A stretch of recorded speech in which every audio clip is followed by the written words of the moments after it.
She was locked away, labeled mad, her spirit broken. Then the most feared duke in London arrived, and with one command, "She will be my duchess." He shattered her prison, and everything changed. Hello, lovely. If you're enjoying this historic romantic tale, I'd be so grateful for a like or a subscribe. It helps me bring you more stories of love, longing, and history. And if you're up for it, tell me in the comments where you're watching from. I read every note, and it always brings a smile to my face. Chapter 1. The Forgotten Daughter. Lady Seraphina Ravenshaw stood in the drawing room, the faded curtains drawn tight against the world outside. The house around her was as empty as the ache in her heart. Though the Ravenshaw Estate was vast, it felt like a prison, its walls growing closer with each passing day. The October morning light struggled through the heavy velvet drapes, casting long shadows across furniture covered in dust sheets. Seraphina traced her finger along the windowsill, leaving a clean line through the grime. Even the servants had given up pretending this house was a home. She had woken as always in her tower room, the same gray walls, the same narrow bed with its thin coverlet, the same view of the overgrown gardens where nothing bloomed anymore. Her reflection in the small mirror above the wash basin had shown her what she had become, a wraith, too thin, her collarbones sharp beneath pale skin. Dark circles shadowed her green eyes, eyes that had once sparkled with life, but now seemed dulled by laudanum and despair. Her dark hair hung limp and lifeless down her back. 24 years old, and she looked ancient. After dressing in another gray morning gown, Lady Agatha insisted she wear gray. As though Seraphina were in perpetual mourning, she had performed her quiet ritual. From the locked drawer in her writing desk, she withdrew Isabella's letters. There were dozens of them written in her sister's cheerful looping script. Seraphina touched the worn pages as though they were holy relics. "Dearest Sarah, today we saw the most magnificent butterflies in the garden. Sarah, you must come quickly. I have discovered a nest of robins. My darling sister, I do not know what I would do without you." Seraphina's throat tightened. 2 years. 2 years since she had heard Isabella's laughter, felt her warm embrace, seen her smile. A soft knock interrupted her reverie. Mary, the youngest housemaid, entered with the breakfast tray and the small brown bottle that had become Seraphina's daily companion. "Your medicine, my lady," Mary said, her eyes downcast. The girl never looked at her directly. None of the servants did. "Thank you, Mary. You may leave it." The moment the door closed, Seraphina rose and carried the bottle to the potted fern in the corner, a struggling plant that was nonetheless the only living thing in her rooms besides herself.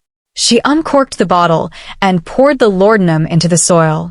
3 weeks now, 3 weeks of clarity slowly returning, of the fog lifting from her mind, 3 weeks of hiding her awakening from Lady Agatha's watchful eyes.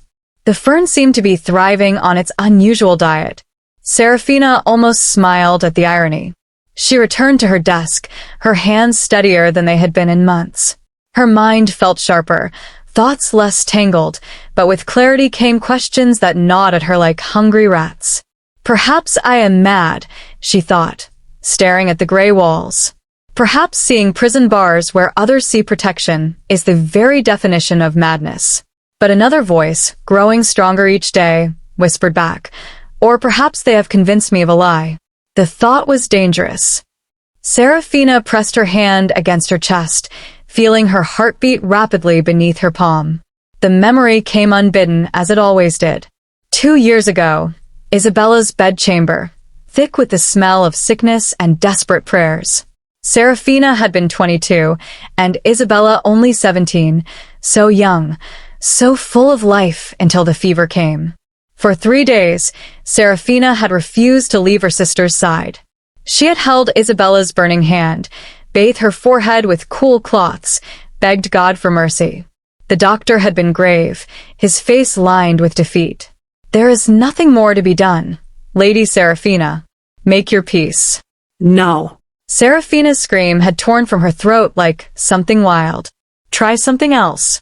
Bleed her again." "Something." But Isabella's eyes had opened then, fever-bright and knowing, her voice barely a whisper. Promise me you will not let grief consume you, Sarah. Promise me you will find happiness again. Seraphina had clutched her sister's hand, tears streaming down her face. I promise, Bella. I promise. Isabella had smiled that beautiful, gentle smile, and then she was gone. The sound that came from Seraphina's throat was not human. It was animal, primal, the howl of a creature whose heart had been ripped from its chest. She had clung to Isabella's body, refusing to release her hand, screaming that it was a mistake, that Isabella would wake, that God could not be so cruel. It had taken 3 servants to pull her away. The days that followed were a blur of uncontrollable weeping. Seraphina had refused food, refused to leave Isabella's room, refused to accept the finality of death. She had already lost her mother 6 years earlier. Losing Isabella was losing the last tether to love, to family, to everything good in her world. Lady Agatha, her father's second wife, a woman who had married Lord Ravenshaw within a year of his first wife's death, had watched Seraphina's grief with cold disapproval. This display is unseemly, Agatha had declared, her voice sharp as winter ice, hysterical, dangerous. There had never been warmth between them, but after Isabella's death, whatever civility existed had shattered into open hostility. The physician Agatha summoned a man who owed her money, Seraphina later learned, had examined her with perfunctory disinterest. Melancholia of the severest nature, he pronounced. She may harm herself or others. I recommend immediate intervention. And so the exile began. At first it had been subtle, confined to her rooms in the London townhouse. Then, when her grief did not conveniently disappear, she was moved to Ravenshaw Estate, far from society's prying eyes. Lady Agatha had crafted her story carefully. For her own safety and the safety of others, such a tragedy. The poor girl has lost her mind. The rumors spread through London's drawing rooms like wildfire. Violent outbursts, broken mirrors, screaming at servants. A young woman driven mad by grief, locked away for everyone's protection. The reality was far more mundane and infinitely crueler. Seraphina's violence had been weeping. Her madness had been asking why God had taken Isabella, why she had been left alone. Her danger to others had been refusing to attend social functions or pretend her heart was not shattered. The laudanum had started as medicine to calm her nerves. A few drops in the morning, Agatha had said, to help her rest, to ease her pain, but the doses had increased. Morning became morning and afternoon. Afternoon became 3 times daily. The world had become cotton-wrapped, distant, unreal.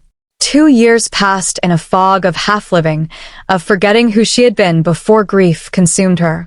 Lord Ravenshaw, her own father, visited perhaps once every few months. He never met her eyes. His guilt was written in every line of his face, in the way his hands trembled in his quick departures. But he said nothing, did nothing. He had surrendered his daughter to his wife's control as easily as he had surrendered everything else. I have become a ghost haunting my own life, Seraphina thought, standing at her tower window. But recently, since stopping the laudanum, something had changed. Memories were returning, not just of loss, but of who she had been before. Anger was building in her chest, hot and fierce, and with the anger came something she had not felt in 2 years. Strength. Evening fell over Ravenshaw Estate with its usual oppressive silence. Seraphina sat in her tower room. Isabella's final letter spread before her on the writing desk when Mary appeared at the door. Begging your pardon, my lady, the girl said nervously. But I was told to inform you visitors arriving tomorrow, the Duke of Ashford and his party. Something about boundary disputes with the estate. Seraphina's hands trembled as she set down the letter. Her heart began to race. The Duke of Ashford. She remembered the name whispered in London drawing rooms before her exile. Cold, ruthless, a man who had loved once and vowed never to love again after his wife's tragic death. A man who moved through society like winter itself, beautiful, untouchable, and potentially deadly. Thank you, Mary, she managed, her voice barely above a whisper. After the servant left, Seraphina sat motionless, her mind spinning. She had not seen anyone from society in 2 years. What would they see when they looked at her? The mad woman Lady Agatha had created.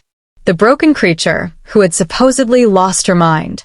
Almost against her will, she stood and moved to the mirror, something she had avoided for months. The woman staring back was a stranger, gaunt, pale, haunted eyes that had seen too much loss, too much pain.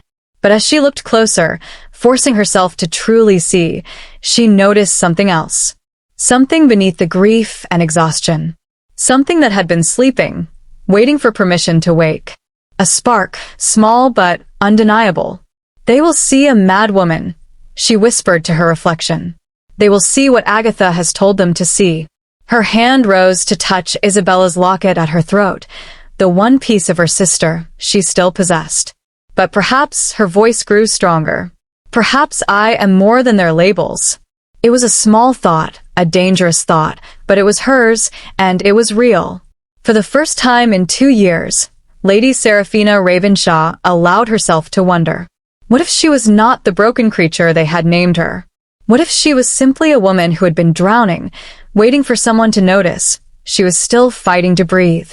What if tomorrow, when the Duke of Ashford arrived, someone finally saw her, truly saw her, for the first time since Isabella died? The thought terrified her. But somewhere deep inside, beneath the fear and the grief and the 2 years of chemical fog, a voice whispered, "Perhaps it is time to stop drowning. Perhaps it is time to fight." Seraphina touched the mirror's cold surface, meeting her own gaze with something she had not felt in so long she barely recognized it. Hope, dangerous, fragile, but undeniably alive. Tomorrow the Duke would come.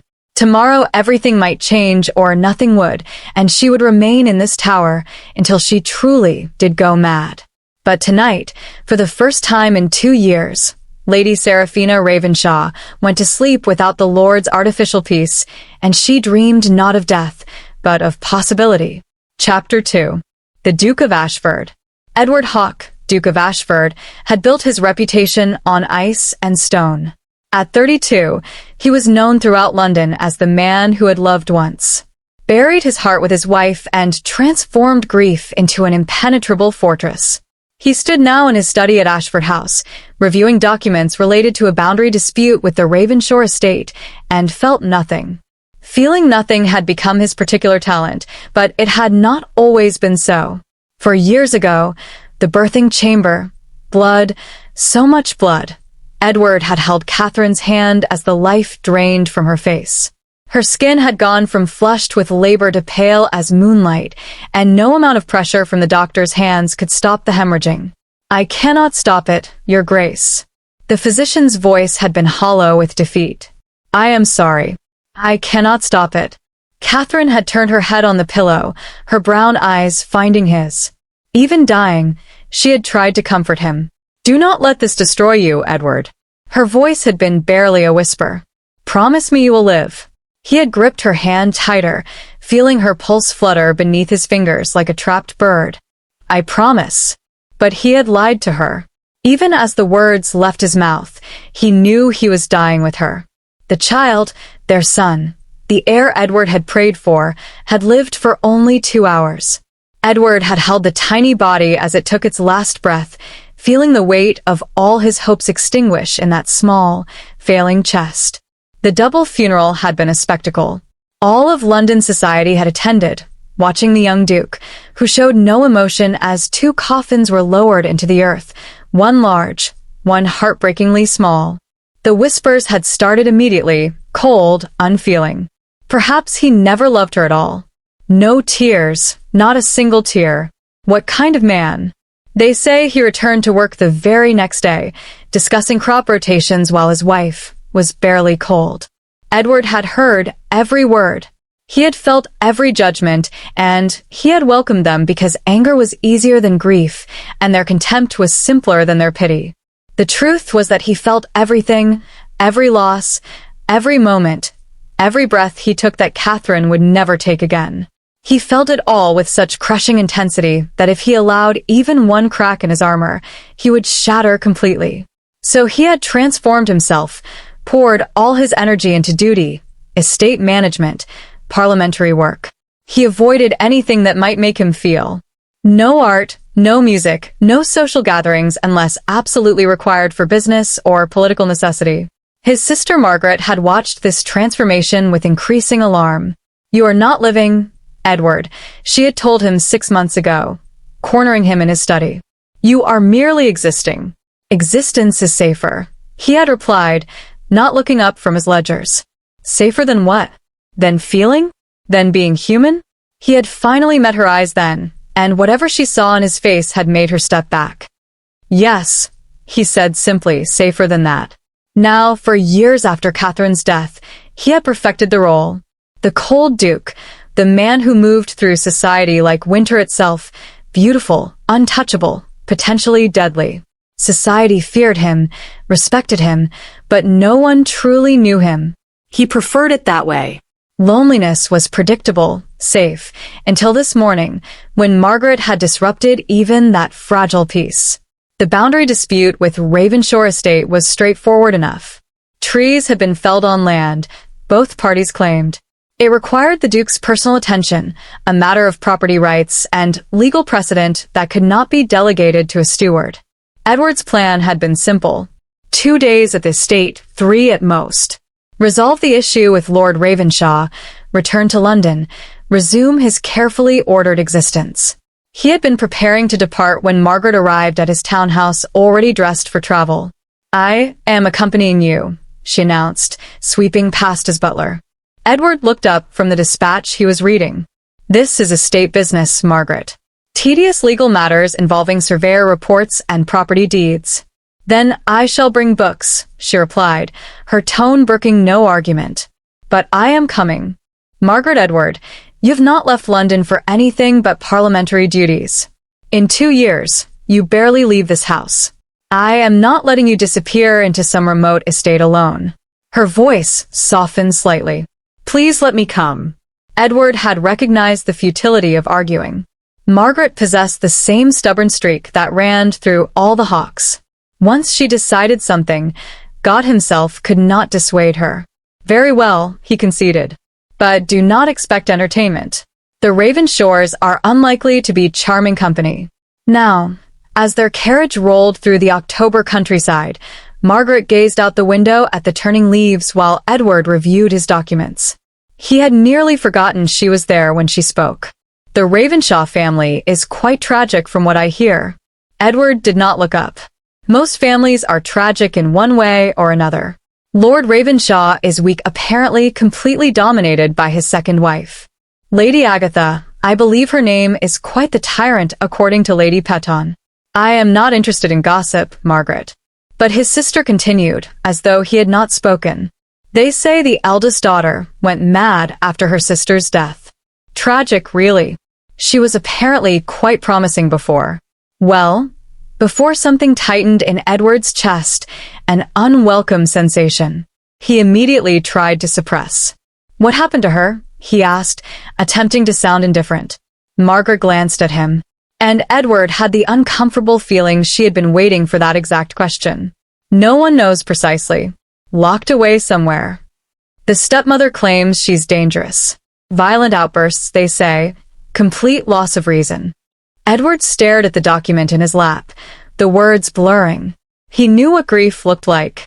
He knew what it felt like when the world expected you to package your pain into something acceptable, something that did not disturb their comfort.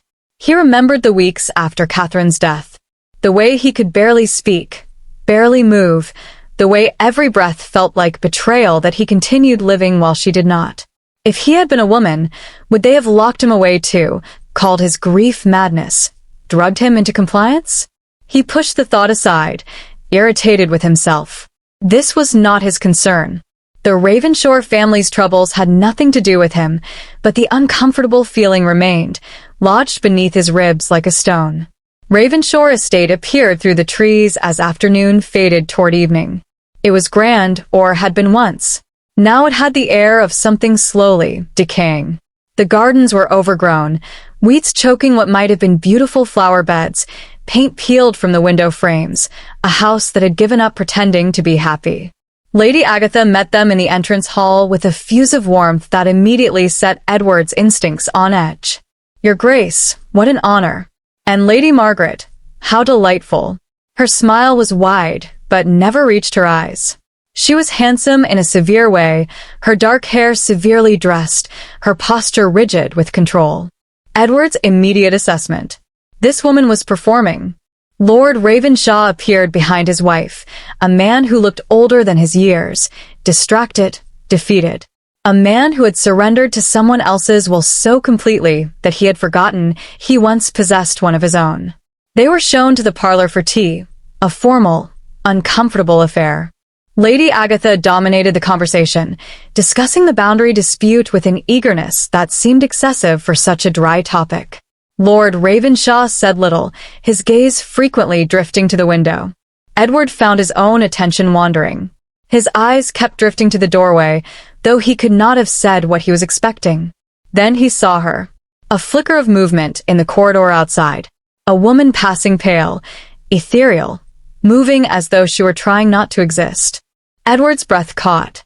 She was luminous even in her obvious distress.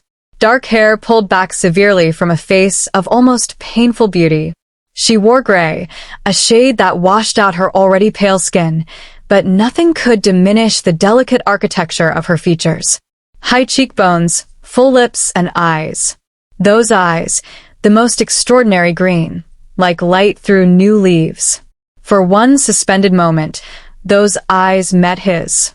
In that instant Edward saw everything, intelligence sharp and pain deep and raw. Loneliness that mirrored his own, and something fierce, struggling beneath the surface, something that refused to be extinguished no matter how hard they tried to smother it. Lady Agatha's sharp voice shattered the moment. "Pay her no mind, Your Grace. My stepdaughter is unwell, quite mad, I'm afraid. A tragedy, but we do what we can to keep her comfortable." Edward watched as the woman's hands began to tremble, but her chin lifted a gesture of fragile dignity that struck him like a blow to the chest.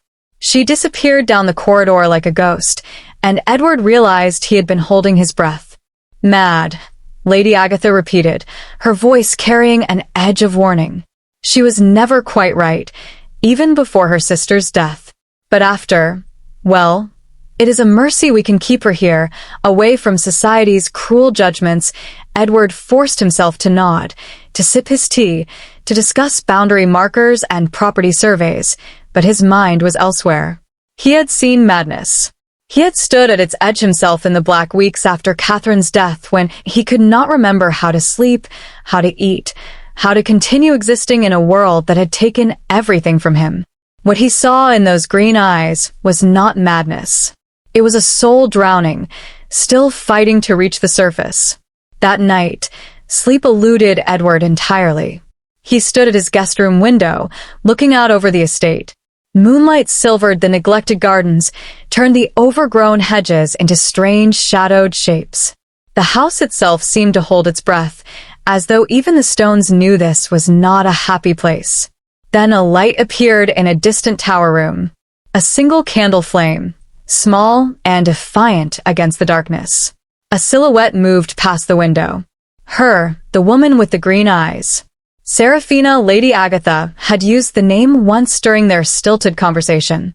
She was awake, alone, moving through her tower prison while the rest of the house slept. Edward watched for longer than he should. This woman he did not know. This woman society had labeled and locked away. He thought of Catherine's death, of his own drowning grief, and how close he had come to being consumed by it. He thought of the choices he had made to close himself off, to transform pain into ice, and how those had been his choices. Choices he was permitted to make because he was a man, a duke, powerful. What choices had she been permitted? He thought of Lady Agatha's too quick dismissal. Lord Ravenshaw's guilty, averted eyes. The way the servants had seemed to hold their breath whenever the conversation touched on the daughter locked in the tower. He thought of Seraphina's face in that brief moment. The intelligence in those green eyes, the dignity in her trembling hands, the fierce something that struggled beneath the surface, refusing to surrender. "Mad," Lady Agatha had said, her voice so certain, so final. But Edward had stood at the edge of that abyss himself. He knew the difference between madness and grief, between true instability and a soul that had been broken by loss. What he saw in Seraphina's eyes was not madness. It was someone drowning, still fighting to reach the surface, still believing against all evidence that survival was possible.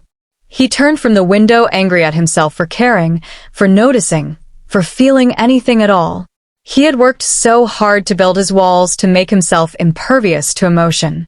For years of careful construction, and one woman with green eyes and trembling hands had created a crack. Edward climbed into bed, pulled the covers over himself, and tried to force his mind into blankness. But as he lay in the darkness, one thought persisted, unwanted and undeniable. What if no one has bothered to throw her a rope? What if she has been drowning for 2 years while everyone watched and called it mercy? He closed his eyes, but sleep did not come, and in the tower, Seraphina's candle burned until dawn. Chapter 3. Cracks in the Fortress. Seraphina had learned long ago that invisibility was survival. But the Duke's eyes had seen her, truly seen her, and that both terrified and thrilled her in ways she did not understand. She woke the morning after his arrival with unusual clarity, no fog clouding her thoughts, no cotton wrapping her mind. For 3 weeks now, she had been pouring the laudanum into the fern instead of down her throat, and each day the world grew sharper, more vivid, more unbearably real. The gray morning light filtered through her tower window. Seraphina lay still, staring at the ceiling, replaying that moment in the corridor when the Duke's eyes had met hers. Not disgust, not pity, something else entirely. Curiosity, concern. Why had he looked at her that way? She was the mad Ravenshaw daughter. Everyone knew it. Everyone whispered it. So why had his gaze held not judgment, but something that looked almost like recognition? A knock at the door interrupted her thoughts. Not Mary, but Lady Agatha's personal maid, a woman whose face was as pinched and cold as her mistress's heart. Lady Ravenshaw sends a message, my lady. The words dripped with barely concealed contempt. You are to remain in your chambers until the Duke departs. Do not embarrass this family further. Seraphina's automatic response, honed by 2 years of conditioning, was to nod meekly, to accept, to obey. But something had shifted inside her. The Lord's chemical chains were weakening. Her mind was clearing. And yesterday the Duke had looked at her like she was a person, not a problem to be hidden away. Tell Lady Ravenshaw, Seraphina said, her voice steadier than she expected, that I will take my breakfast in the conservatory. The maid's eyes widened. But my lady, she said, I know what she said. Seraphina sat up, meeting the woman's shocked gaze. The conservatory, please. The maid hesitated, clearly torn between obeying Seraphina and reporting this rebellion to Lady Agatha. Finally, she bobbed a hasty curtsy and fled. The moment the door closed, Seraphina's hands began to shake. Such a small act of defiance, choosing where to eat breakfast, but it felt enormous, catastrophic, like she had just declared war. She rose on trembling legs and moved to her wardrobe. Usually the maid dressed her, but today she pulled out her own gown. Not gray. She was so desperately tired of gray. Blue, a simple morning dress in pale blue that she had not worn in 2 years. It hung loose on her frame. She had lost weight during her exile. But it was not gray. Seraphina fastened the buttons with fumbling fingers and looked at herself in the mirror. The woman staring back was a stranger, thin, pale, but wearing blue. I do not know who you are anymore, she whispered to her reflection. But perhaps it is time to remember. The conservatory was a cathedral of glass and wild green. Once it had been her mother's pride, carefully tended, full of exotic plants and blooming flowers. Now it was overgrown, neglected, a jungle of untamed growth, where vines crawled up the glass walls and ferns sprawled across cracked tiles. But it was beautiful in its wildness. Alive, Seraphina moved among the plants, touching leaves, feeling the rough bark of an orange tree that had grown far too large for its pot. Sunlight streamed through the dirty glass, and she turned her face toward it, trying to remember when she had last felt warmth on her skin. She had brought a book, Wordsworth's poems, one of the few possessions she had been allowed to keep. She was reading about daffodils when she heard footsteps. Her heart leaped into her throat. Lady Agatha had found her. The punishment would be, but it was not. Lady Agatha Edward Hawke, Duke of Ashford, stood in the doorway, his dark eyes taking in the overgrown space, the shafts of dusty sunlight, and finally settling on her. "I did not mean to disturb you," he said, his voice low and careful. "I was admiring the architecture. The conservatory is quite remarkable." Seraphina's instinct was to flee, to apologize for existing in his presence, and scurry back to her tower like the ghost they had made her. But she forced herself to stay. Forced words passed the tightness in her throat. "The conservatory was my mother's pride." Before, she gestured vaguely at the overgrowth, unable to finish the sentence. Before she died, before everything fell apart, before this house became a mausoleum. Edward stepped further into the space, and Seraphina noticed he moved carefully, as though approaching a wounded animal that might bolt at any sudden movement. An awkward silence stretched between them. Neither seemed to know how to proceed. "Lady Margaret mentioned you were unwell," Edward said finally, his tone surprisingly gentle. "I hope you are feeling better." A bitter laugh escaped Seraphina's lips before she could stop it. "Unwell is that the phrase society uses now." "How kind!" Edward looked taken aback by her directness, and Seraphina immediately regretted her sharp tongue. "Forgive me, Your Grace." She pressed her hand to her forehead, suddenly exhausted. "I have forgotten how to converse with people. It has been some time." "How long have you been here?" Edward asked, not moving closer but not retreating either. "At this estate. 2 years." The words felt heavy as stones, though it feels like centuries. "And before that," Seraphina paused, debating how much to reveal. But there was something in his eyes, not pity, not curiosity, but genuine interest that loosened her tongue. "Before that, I was in London with Isabella, my sister." She watched him register the past tense, watched understanding dawn on his face. "She passed away," he said quietly. "Not a question." Seraphina nodded, not trusting her voice. Her hand moved unconsciously to the locket at her throat. Edward was silent for a moment. Then, "My wife died 4 years ago in childbirth. The child as well." Seraphina's eyes snapped to his face, and what she saw there made her chest ache. Grief carefully controlled, but undeniably present.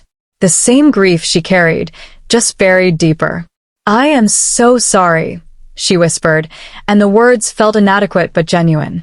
"Society expected me to mourn appropriately," Edward continued, his gaze distant. "Quietly, briefly, then move on with my life, my duties, as though I had not just lost everything that mattered." He paused, and Seraphina could see him wrestling with something. "I wanted to scream," he admitted, his voice dropping lower. "To rage, to refuse to accept it, to tear apart the world that had taken them from me." "But you did not," Seraphina said softly. "No, I buried it. Became what they expected. Cold, controlled, impenetrable."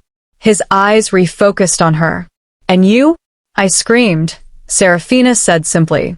"I raged. I refused to accept it." The silence that followed felt heavy with meaning. "And they called you mad for it," Edward said. "And it was not a question." Seraphina met his gaze directly. Perhaps madness is simply grief that society finds inconvenient. She watched something shift in his expression, surprise, recognition, and something else she could not name. For the first time, Seraphina wondered if this cold duke might understand her better than anyone had in 2 years. Before Edward could respond, a bright voice called from the doorway. "There you are, Edward. I have been looking everywhere." "Oh."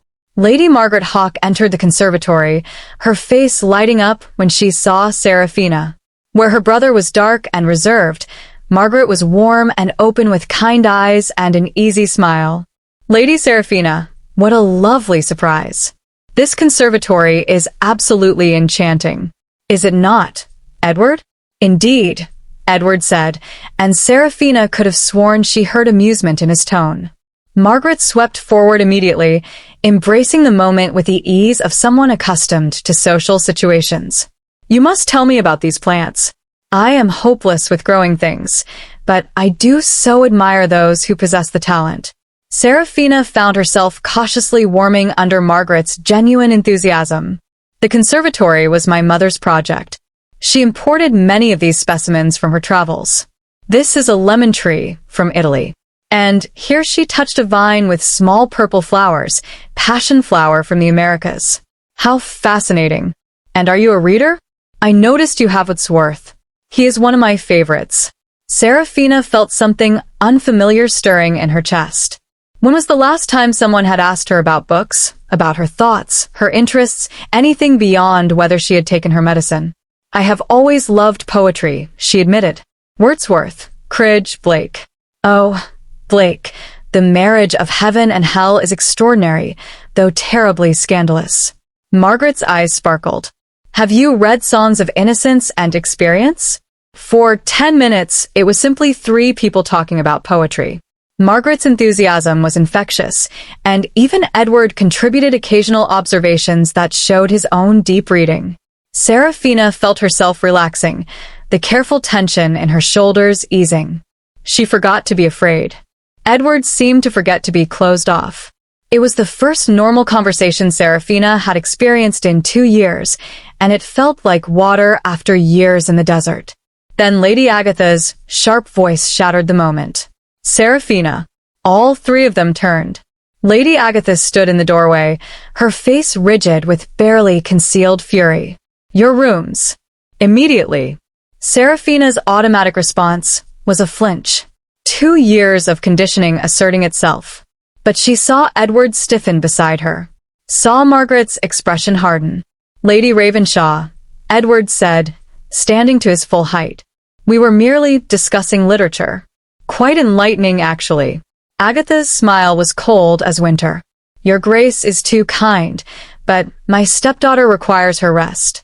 She becomes tired easily. She crossed the conservatory and took Seraphina's arm, her fingers digging in hard enough to leave bruises beneath the fabric. Come along, child.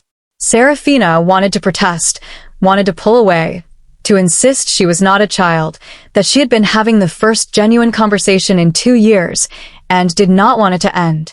But the habits of obedience were strong. She went without protest, though her eyes met Edward's one last time.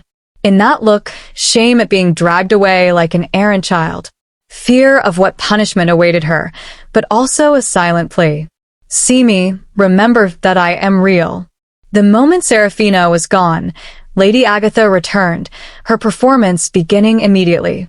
I must apologize for my stepdaughter's behavior. Your Grace, Lady Margaret. She arranged her features into an expression of sorrowful concern. She has these moments of lucidity, you see, brief periods where she seems almost normal, but they never last. Margaret's voice was tight. She seemed perfectly well-mannered to me. Of course she did, my dear. Agatha's condescension was palpable. Seraphina can be quite charming when she wishes, but you did not see her after Isabella's death. The violence, the destruction. Edward's skepticism was growing with every word. What precisely occurred? Agatha sighed dramatically. She attacked servants who tried to help her through things, broke mirrors, screamed that she wished she had died instead of Isabella, threatened to harm herself. Each lie was wrapped around a kernel of truth, making it harder to discern fact from fiction. We had 3 different physicians examine her. They all agreed melancholia of the severest nature, perhaps inherited madness from her mother's side. Has she been seen by physicians in London? Edward asked carefully. Of course, the finest doctors in England. They all concluded the same. She is beyond help. We keep her here for her own protection, and I confess for society's peace of mind. Can you imagine if she were loose in London having one of her episodes? Margaret opened her mouth, clearly ready to argue, but Edward caught her eye and gave a subtle shake of his head. After Lady Agatha finally left, assured that she had controlled the narrative, Margaret turned to her brother. That woman is lying, she said flatly. I would stake my life on it. As would I, Edward replied, his voice grim. He thought of Seraphina's eloquent observations about grief and madness, her knowledge of poetry, the intelligence in her eyes. That was not madness. That was a person trapped, isolated, possibly drugged into compliance. He thought of how Lady Agatha had grabbed her arm, the way Seraphina had flinched, the practiced way she had submitted to being dragged away. This was not protection. This was imprisonment. That evening, Edward made an unexpected decision. He found a secretary in the drawing room, reviewing correspondence. Send word to London. Clear my schedule for the next fortnight. We are extending our stay at Ravenshaw Estate. The secretary looked up in surprise. Your Grace, the parliamentary session begins next week. Lord Petton was expecting your support on the reform bill. They will manage without me, Edward said, his tone brooking no argument. Send my apologies, but the estate business here is more complex than anticipated. After the secretary departed, looking bewildered, Margaret appeared in the doorway of Edward's temporary study. You are staying because of her, she said. Not a question. Edward did not deny it. He poured himself a brandy, staring at the amber liquid. Something is very wrong in this house, Margaret. Yes, his sister agreed, entering the room and settling into a chair. That woman is a tyrant, and Lord Ravenshaw is a coward who allows it. Edward thought of Seraphina's words. Perhaps madness is simply grief that society finds inconvenient. He thought of her flinch when Agatha grabbed her arm, the trembling of her hands, the way she had looked at him as though she had forgotten people could be kind. He thought of himself 4 years ago, drowning in grief after Catherine's death. But he had made choices. He had decided to bury his emotions, to become cold, to transform into the Duke's society expected. They were terrible choices that had cost him dearly, but they had been his choices. Seraphina had had no choices at all. I cannot leave her here, he said quietly. Not yet. Not until I understand what is truly happening. And if what I suspect is true, he did not finish the sentence. But Margaret understood. Edward, she said softly. That might be the most human thing you have said in 4 years. He did not smile, but something in his chest, something he thought dead and buried with. Catherine shifted, cracked, began to wake. It hurt. God, it hurt to feel again after so long in the cold. But as he lay in bed that night, unable to sleep, he realized the pain was not entirely unwelcome. Pain meant he was alive. Pain meant he still possessed the capacity to care about something beyond duty and obligation. In the tower, Seraphina lay in her narrow bed, replaying the conversation in the conservatory. My wife died 4 years ago. He understood. He knew what this grief was, what it felt like to be consumed by loss. And he had not looked at her like she was broken.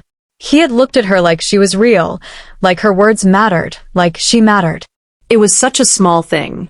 In the grand scheme of her existence, one brief conversation in an overgrown conservatory should mean nothing. But it was everything. For the first time in 2 years, Seraphina fell asleep not to escape consciousness, not because the laudanum dragged her down, but because she was simply peacefully tired. And somewhere in that sleep she dreamed, not of loss and graves and endless gray walls. She dreamed of sunlight through glass, of words exchanged with understanding, of dark eyes that saw her truly saw her and did not look away. She dreamed of possibility. Chapter 4. Foundations. Over the weeks that followed, something shifted in the cold halls of Ravenshaw Estate. 2 people who had forgotten how to live began tentatively to remember. The change was not dramatic. It came in small moments. A conversation extended past politeness. A shared glance that lingered too long. The way Edward found reasons to remain at an estate where he had planned to stay only 2 days. But first he needed to understand the truth. Week 1. Edward's approach was methodical. He could not simply accuse Lady Agatha of wrongdoing without evidence. Whatever he suspected, he needed proof. His first step was observation. He rose early each morning and walked the estate grounds, noting the rhythms of the household. Seraphina's meals were brought to her tower room on a tray: breakfast, luncheon, dinner. She was permitted brief walks in the walled garden, but always alone, always watched from a distance by one of the servants. The staff avoided speaking to her, not from fear, Edward noticed, but from orders. When Seraphina passed, they averted their eyes, kept their distance, maintained a careful separation. Edward began casual conversations with various servants, gathering fragments of information. The groundskeeper, an older man who had worked the estate for decades, mentioned, "Lady Seraphina used to walk here every morning. Your Grace loved the roses." She did. Then Lady Ravenshaw said it weren't safe for her to be outside unattended. Said she might well hurt herself. A young maid cornered in the hallway when Lady Agatha was out whispered that Seraphina was given medicine 3 times daily. "Has to take it, my lady does," Lady Ravenshaw insists. But when Edward pressed for more details, the girl's eyes went wide with fear, and she skewered away. Something was chemically controlling Seraphina. Edward was certain of it now. He needed someone he could trust, someone who had been at Ravenshaw Estate long enough to remember what things were like before Lady Agatha's reign. Mrs. Harding, the elderly housekeeper, had served the family for 30 years. She had been there when Seraphina's mother was alive, had watched both daughters grow. Edward found her in the still room preparing preserves. "Mrs. Harding, I need the truth," he said without preamble, closing the door behind him. "Is Lady Seraphina truly mad?" The housekeeper's hands stilled on the jar she was holding, her eyes filled with tears. "Mad, no, Your Grace. Heartbroken, yes, grieving, certainly, but not mad." The story tumbled out the truth Lady Agatha had buried beneath layers of lies. After Isabella's death, Seraphina had grieved deeply. She had wept for days, refused food, wanted only to be left alone with her sorrow. But she had not been violent. She had not attacked anyone. She had simply been a young woman drowning in loss. Lady Agatha called in Dr. Thornbury. Mrs. Harding said, her voice bitter, a man who owed her money, who would say whatever she wanted him to say. He prescribed laudanum for Lady Seraphina's nerves. Just a few drops at first, but the doses had increased week by week, month by month. Within a few months, Seraphina had become docile, compliant, a shadow of herself. The violent outburst Lady Agatha describes never happened. "Your Grace?" she sobbed. She wept for her sister. "Is that violence? Is grief now a crime?" Edward's hands clenched into fists. Why? Why would Lady Agatha do this? Mrs. Harding's expression hardened. Lady Seraphina has a substantial inheritance from her mother, held in trust until she marries or turns 30. She has 6 years yet to wait.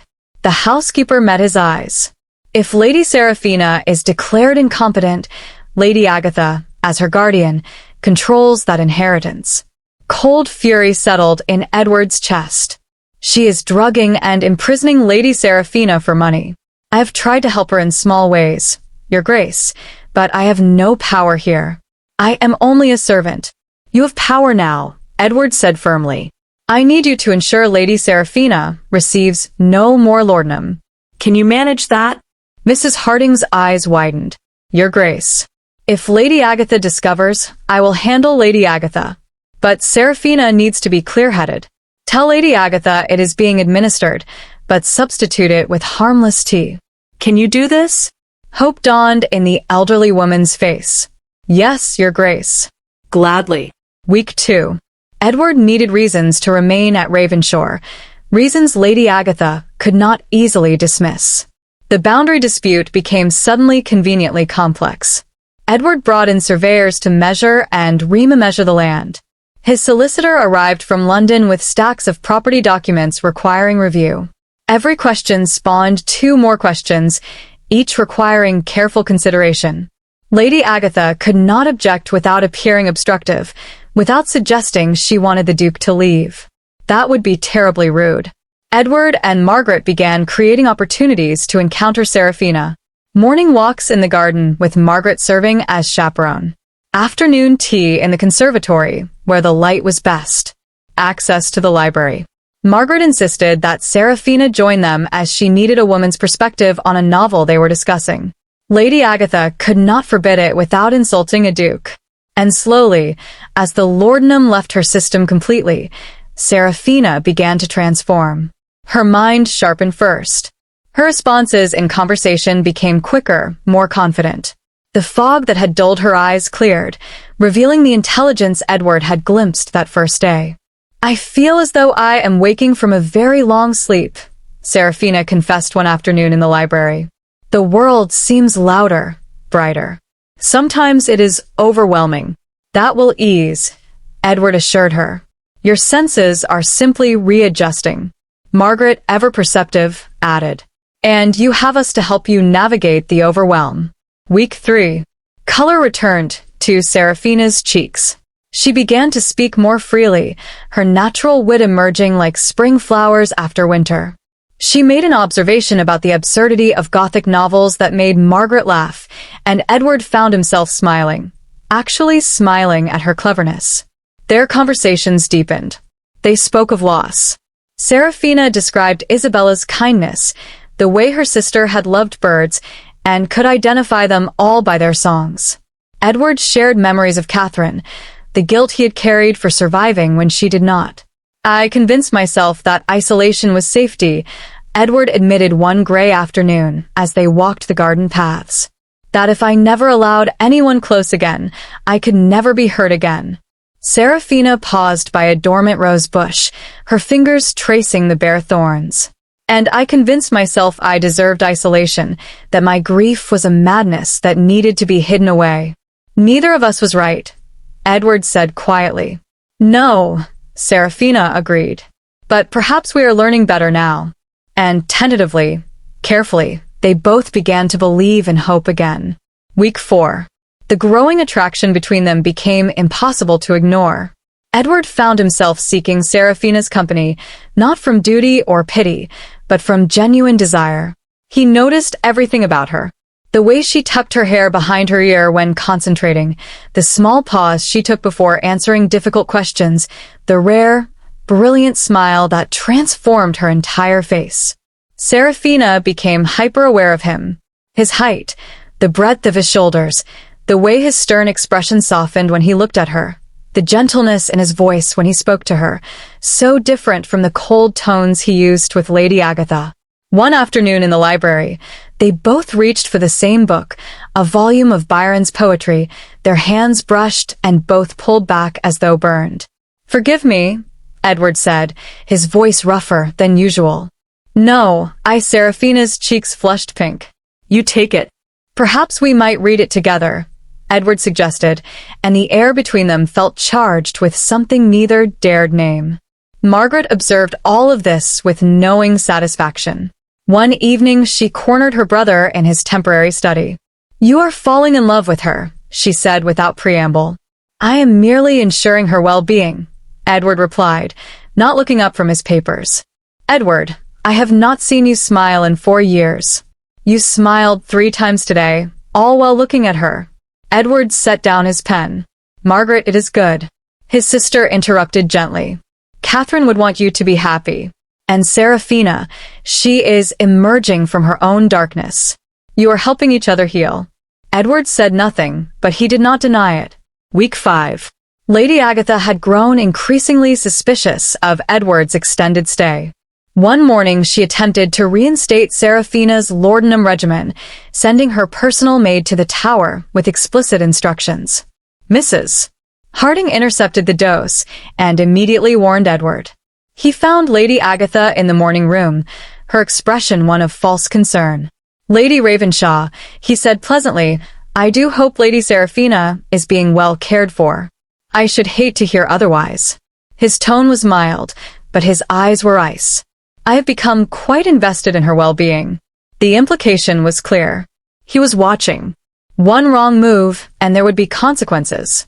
Lady Agatha was forced to retreat, but she changed tactics. She began poisoning Seraphina's mind instead.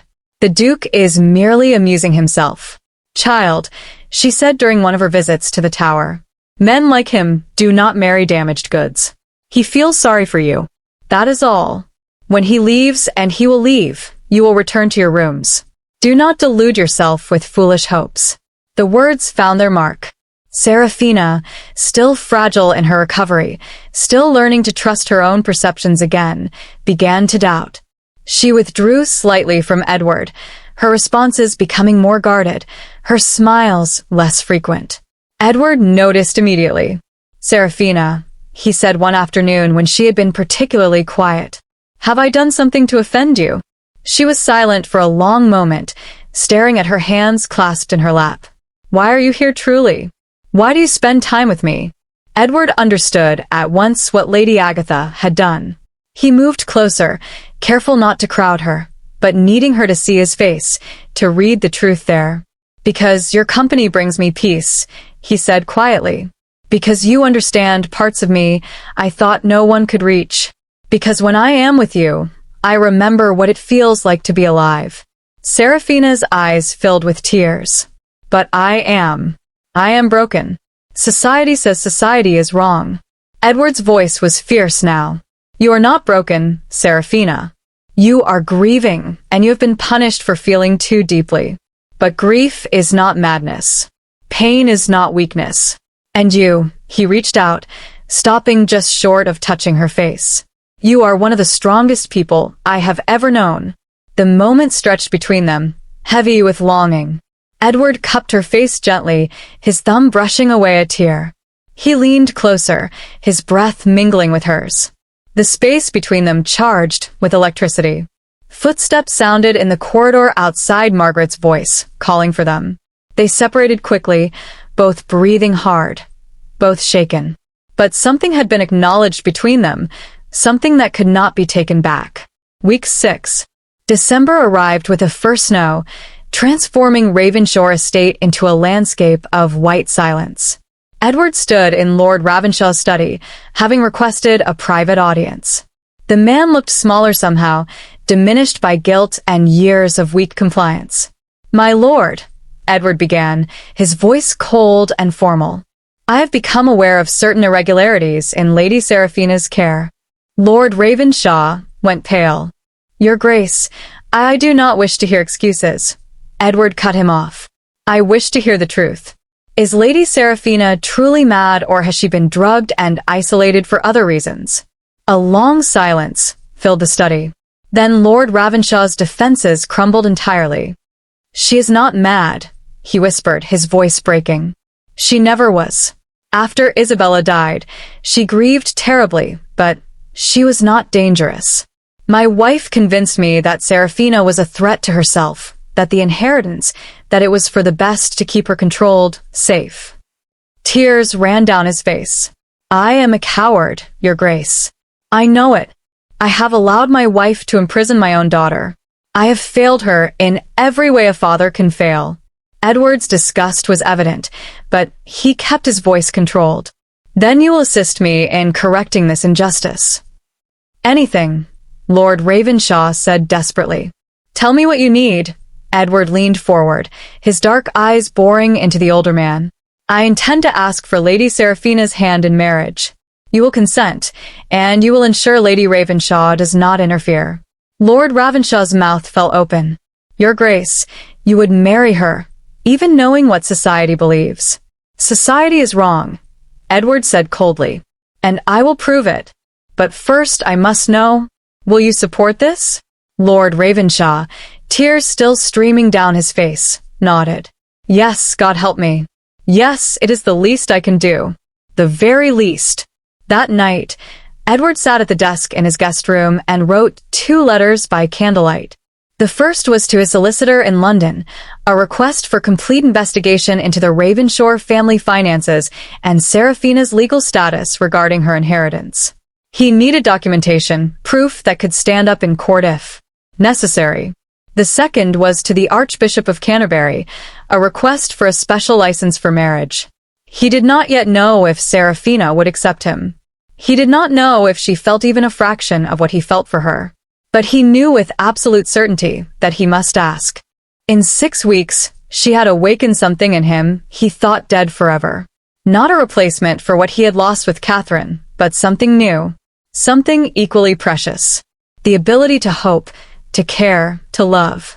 In the tower, Seraphina sat by her window, watching snow fall over the estate grounds. The world was quiet, peaceful in its blanket of white. She touched Isabella's locket at her throat, her fingers tracing the familiar metal. "I think I am falling in love, Bella," she whispered to the empty room. To the sister she would never stop missing. "Is that allowed? Am I permitted to feel this after losing you?" The silence offered no answer, but in her heart, she knew what Isabella would say. She could almost hear her sister's voice, warm and full of life. "Yes, Sarah, live. Please, please live." And for the first time since Isabella's death, Seraphina believed she might actually be able to tomorrow. Everything might change.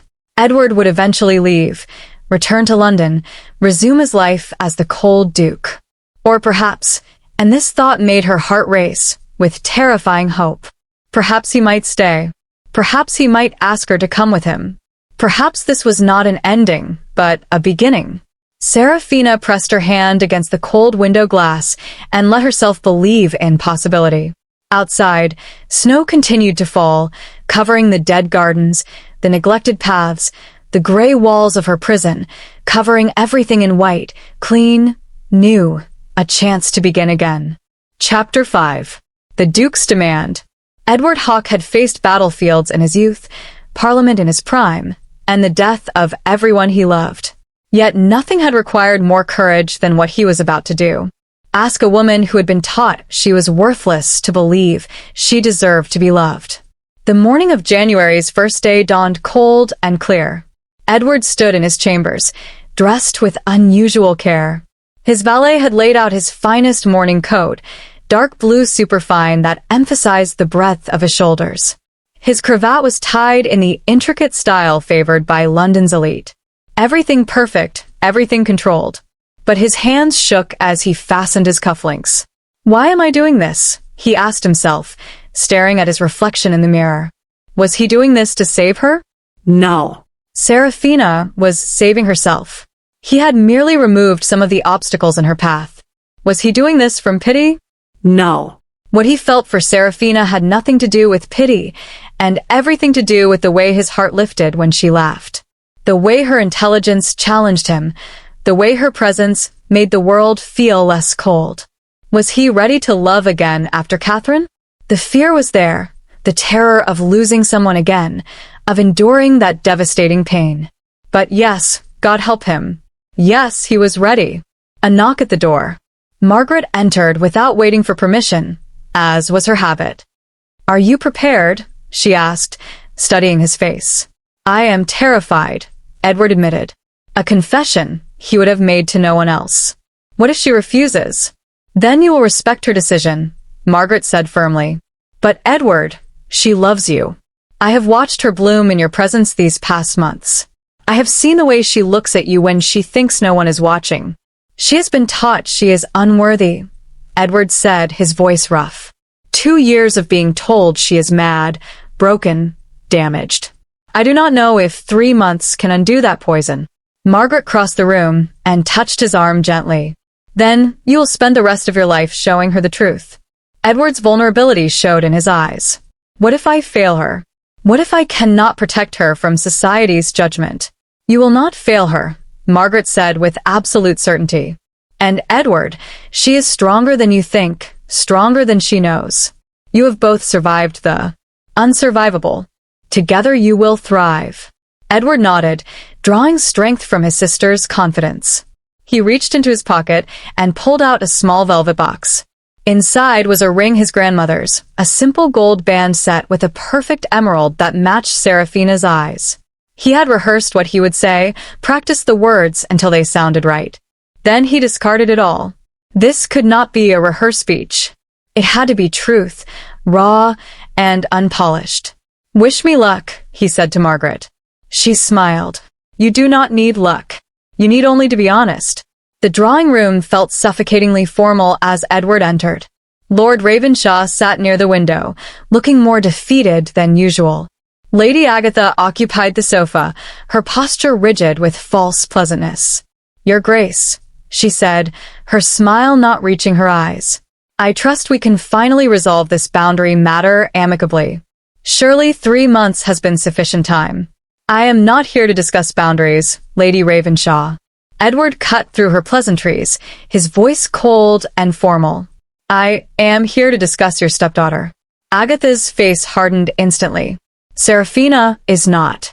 I wish to marry Lady Seraphina. The silence that followed was absolute. Even the clock seemed to stop ticking. Agatha recovered first, her shock quickly masked by cold calculation. Your Grace, surely you cannot be serious.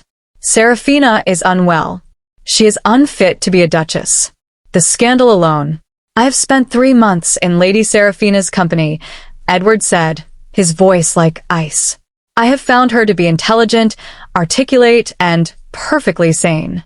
Agatha tried a different tactic, her voice dripping with false concern. But, Your Grace, think of your reputation. Society will never accept. I care nothing for society's gossip, Edward interrupted. I care for Seraphina's well-being. She is damaged, Agatha hissed, her mask slipping. You will regret this within a month. She is broken, unstable. Edward stood to his full height, towering over the seated woman.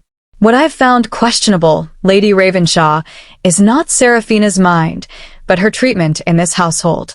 He produced a document from his coat, his solicitor's preliminary findings. The pages rustled as he set them on the table between them. Would you care to explain why Lady Seraphina has been administered laudanum for 2 years without proper medical oversight? His voice was deadly quiet. Or why her substantial inheritance has been used to pay debts acre-wed by this estate. Lord Ravenshaw made a choking sound. His guilty silence confirmed everything. Agatha's face went white, then red. You cannot prove. I can prove everything, Edward said flatly. And I will, if necessary, but I would prefer to avoid public scandal. He leaned forward slightly. Consent to this marriage, and Seraphina's inheritance remains in the family, hers to do with as she pleases. She may even choose to be generous to her father. The threat hung in the air, unspoken but clear. Refuse, and I will expose every detail of her imprisonment and your financial misconduct to every drawing room in London. I will ensure you are ruined socially and investigated legally. Do I make myself clear? Agatha's fury was palpable, but she was cornered, and she knew it. She will refuse you, she said venomously. She is too damaged to accept, too broken to believe anyone could want her. Edward's smile was cold. I will hear Lady Seraphina's answer from Lady Seraphina.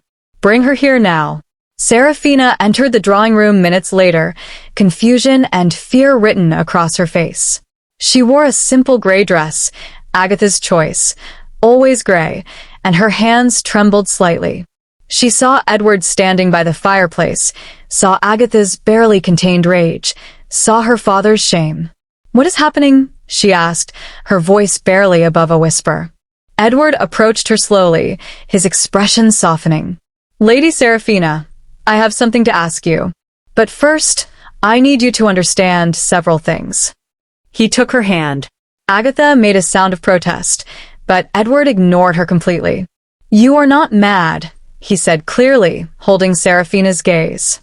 You have never been mad. You have been grieving, and you have been punished for it unjustly. Seraphina's eyes filled with tears. Your Grace, you have been told you are broken, damaged, unworthy.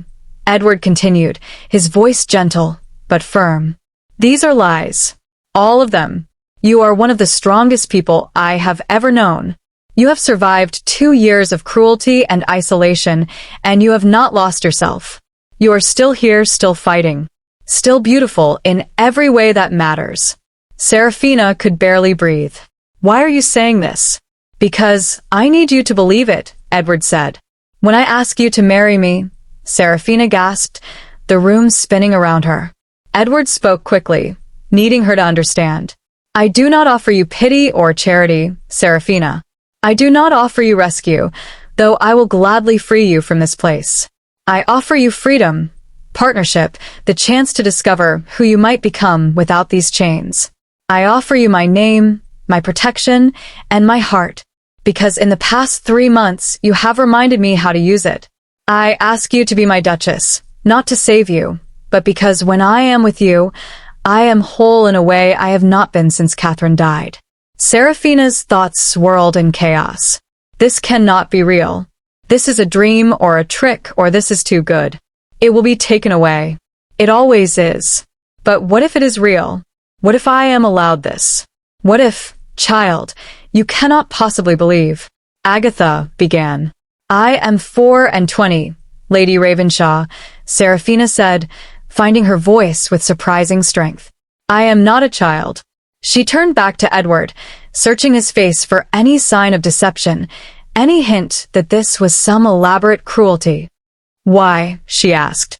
Why would you bind yourself to someone society calls mad? You are not damaged. Good, Seraphina, Edward said, his thumb brushing gently across her knuckles. You are grieving. You are human, and you are the only woman who has made me feel human in return. A pause. Fear and hope warred in Seraphina's chest, tearing her in two directions. I am afraid, she whispered. I am afraid I will disappoint you, that I am not strong enough for this, that I will fail at being a duchess, that society will then we will be afraid together. Edward interrupted gently. But Seraphina, I am more afraid of a life without you in it. Seraphina looked at her father, who was nodding through his tears. She looked at Agatha, whose face was twisted with impotent fury. She looked at Margaret, standing in the doorway with tears streaming down her smiling face. Then she looked back at Edward, at his steady, dark eyes that had first seen her when she was invisible, at his hand, still holding hers with such care, at the vulnerability in his expression that told her this mattered to him as much as it did to her. She thought of Isabella, of her promise to live. She thought of the past 3 months of conversations and laughter, and slowly remembering who she was. She thought of hope, that dangerous, beautiful thing she had thought lost forever. Yes, Seraphina said, her voice growing stronger. I will marry you, your grace. Edward's exhale of relief was audible. Edward, he said softly. Please call me Edward. Seraphina's lips curved in the smallest smile. Yes, I will marry you, Edward. The arrangements were made with startling speed. Edward insisted they would leave for London the next morning. No long engagement, he told Lord Ravenshaw, his tone brooking no argument. We will marry within a month. I will not risk any complications. His meaning was clear. He would not give Agatha time to sabotage this. That evening, Seraphina packed her belongings, a task that took mere minutes. 2 years of life fit into a single trunk. It was pathetic, really, how little she had been allowed. She found Isabella's last letter tucked in her jewelry box, the paper soft from being read and reread. With trembling hands, she unfolded it one more time. Dearest Sarah, if you are reading this, I am gone. Do not let grief consume you. Promise me you will find happiness again. Promise me you will truly live for both of us. You have so much love to give. Do not let them take that from you. I love you always, Bella. Seraphina folded the letter carefully and placed it in Isabella's locket against her heart. I am keeping my promise, Bella, she whispered to the empty room. I am choosing to live. A knock at her door. Edward stood in the doorway, his formal coat discarded, looking more relaxed than she had ever seen him. May I? He asked, gesturing to the chair by her window. She nodded, and he sat. For a long moment, they simply existed in companionable silence. Are you certain? Seraphina finally asked about this about me. Edward considered his words carefully. Seraphina, I have been certain of very little since Catherine died. I was certain only of duty, of responsibility, of going through the motions of existence. He looked at her directly, and the emotion in his eyes made her breath catch. But I am certain of this. You have woken something in me I thought dead, not replacing what I lost, but creating something new, something equally precious. I am certain that I admire you, respect you, and I'm falling deeper in love with you each day. I am certain that I want to spend my life ensuring you never doubt your worth again. Seraphina's tears spilled over, and she could not stop them. I never thought anyone would say such things to me, she whispered. Edward crossed to her and gently wiped her tears with his thumb. Then I will say them every day until you believe them. He leaned down slowly, giving her time to pull away if she wished. She did not pull away. Their kiss was tender, tentative, and full of promise. A seal on the future they were choosing together. Seraphina's hands came up to rest against his chest, feeling his heart beating as rapidly as her own. When they parted, both were breathing unsteadily. "I am afraid," Seraphina whispered, "but I am also hopeful." Edward rested his forehead against hers. "That is enough. Hope is where we begin." Outside, snow continued to fall on Ravenshaw Estate, covering the dead gardens and grey walls in white. But inside the tower room, for the first time in 2 years, there was warmth. There was hope. There was love. Fragile and new, but real. And tomorrow, Seraphina would leave this prison forever. Tomorrow she would begin to live. Chapter 6. Into the light. The world outside the carriage window was almost too bright, too vast, too alive. Seraphina had forgotten that life existed beyond grey walls and whispered judgments. Now, traveling toward London, with Edward beside her, she was rediscovering color, sound, and the terrifying possibility of joy. The morning of departure had come with startling swiftness. Seraphina stood in the entrance hall of Ravenshaw Estate with her single trunk. 2 years of life packed into one small container. Lady Agatha had not emerged to say farewell. Lord Ravenshaw had, his face pale and drawn, but Seraphina had merely nodded to him. There were no words left between them.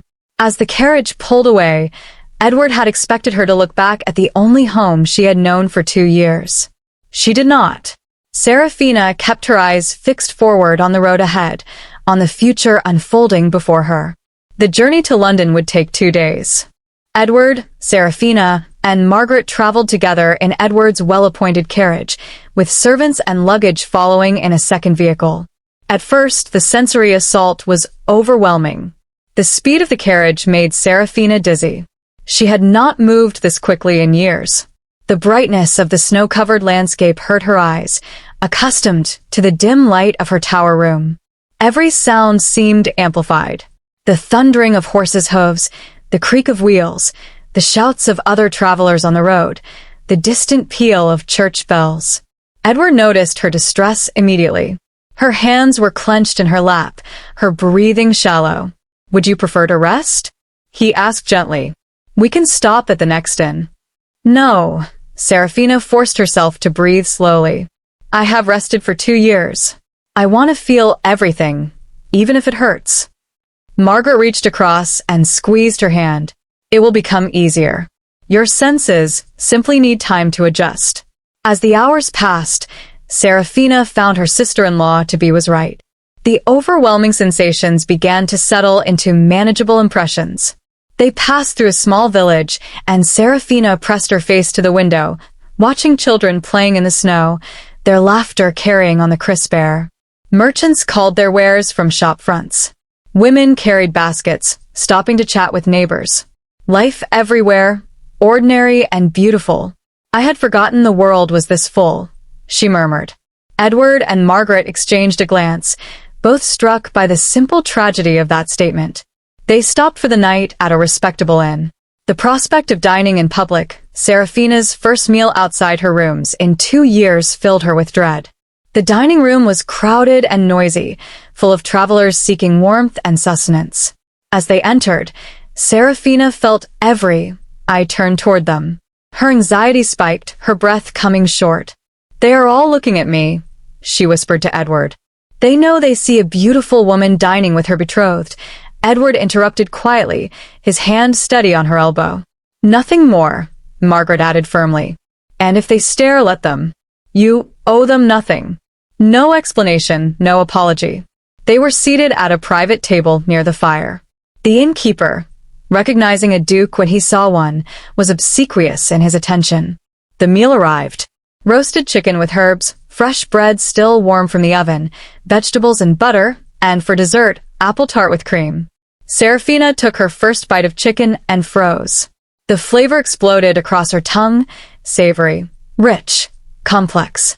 For 2 years, laudanum had dulled everything, making food taste like ash and obligation. But this was real. This was life. Tears began to fall, and she could not stop them. I had forgotten food could taste like this, she whispered, embarrassed by her emotion. Edward felt something cold and furious settle in his chest. The depth of deprivation she had experienced, not just isolation, not just chemical control, but the theft of sensation itself, the basic pleasures of being human. He reached across the table and took her hand, not caring who saw. "You will never go hungry again," he said quietly. "You will never be deprived again. I promise you this." The second day of travel found Seraphina more present, less overwhelmed. She asked questions about London, about Ashford House, about what her life would be like as a duchess. Edward answered everything honestly, trying to prepare her for the challenges ahead. "Society will be curious," he said carefully. "Some will be kind, others will be cruel. But I want you to understand, you are under my protection now. Anyone who insults you insults me, and very few people are foolish enough to do that."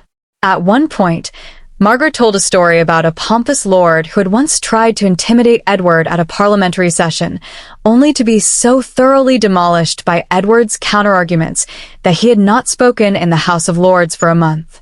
Seraphina laughed a genuine, surprised sound of pure amusement. Edward turned to look at her, transfixed. Her face was transformed by laughter, all the shadows lifting for a moment, revealing the vibrant woman beneath the grief. This, he thought, this is who she is becoming. London at dusk was enormous, intimidating, magnificent. As they entered the city, Seraphina's anxiety returned. The sheer number of people walking, riding, calling to each other was overwhelming. So many people, she breathed. What if Edward took her hand? One day at a time, Seraphina, one moment at a time. Ashford House was a grand London townhouse in Mayfair, elegant and imposing with its white stone facade and black iron railings. As the carriage pulled up, Seraphina's heart hammered in her chest.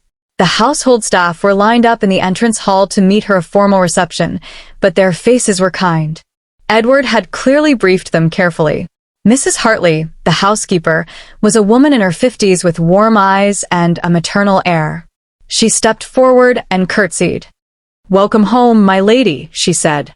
Seraphina nearly broke at those words. Home? When was the last time anywhere had felt like home? Edward introduced her to the key staff.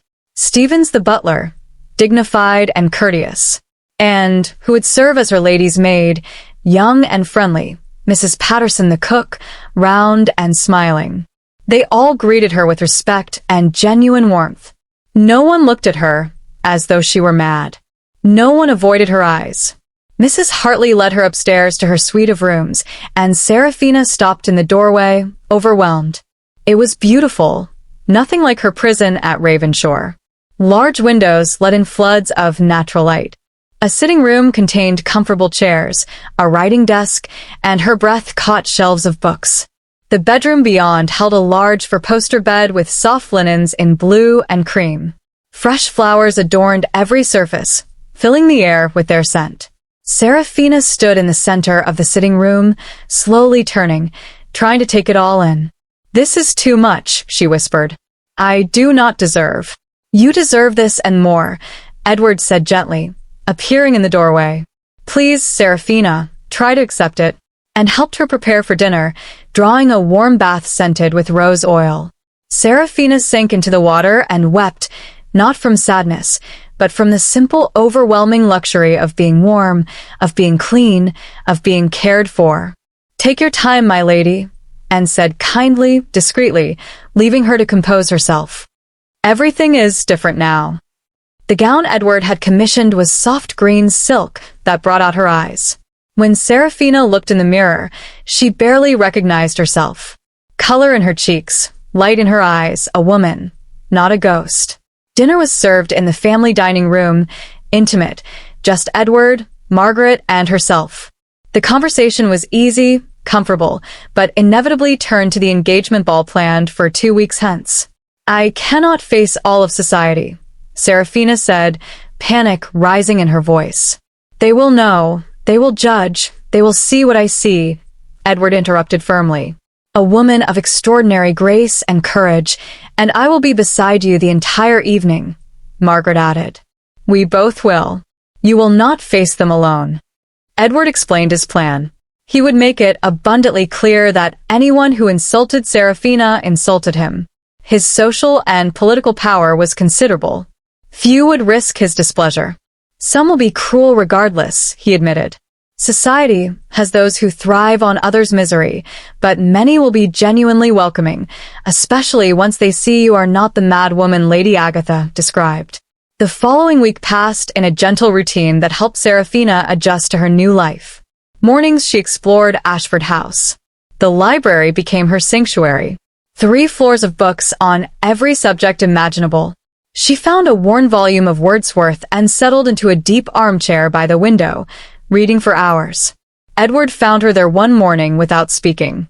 He selected his own book and sat in the chair opposite. They read in companionable silence for an hour, occasionally looking up to share a smile. It became their daily ritual. These quiet moments where they simply existed together, no words necessary. Afternoons, Margaret took Seraphina shopping. New gowns and colors Seraphina had forgotten she loved.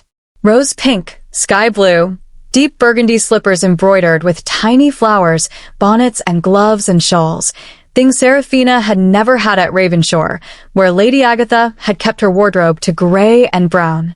"You are not just preparing for a ball," Margaret said as they examined fabrics. "You are reclaiming yourself. Every choice you make, every color, every ribbon, is an act of defiance against those who tried to erase you." Evenings brought dinner and conversation, and sometimes music. Margaret played the piano beautifully and encouraged Seraphina to try. "I have not played in years," Seraphina said hesitantly. "Then now is the perfect time to begin again," Margaret replied, patting the bench beside her. Seraphina's fingers were rusty, stumbling over keys she had once known by heart. But slowly, haltingly, she played a simple melody. Her eyes closed, and Edward watched her face transform, grief and joy mingling as music returned to her life. "You have been buried alive," he said quietly when she finished. "And you are still full of beauty." One evening, after Margaret had retired, Edward and Seraphina remained in the music room, neither quite ready to say goodnight. They talked about their upcoming marriage, what it would mean. "I will never control you as they did," Edward promised. "You will have freedom, choice, partnership. Your life will be your own." "I want to be worthy of you," Seraphina said softly. "Of this life you are giving me." Edward moved closer, taking her hands in his. "You already are worthy. You always were." Their treatment of you was never a reflection of your worth, only of their cruelty. The air between them shifted, charged with awareness, desire, longing. Edward cupped her face, his thumb brushing her cheekbone. "May I kiss you?" he asked, his voice rough. "Yes," Seraphina breathed. Their kiss was different from the tentative one at Ravenshaw.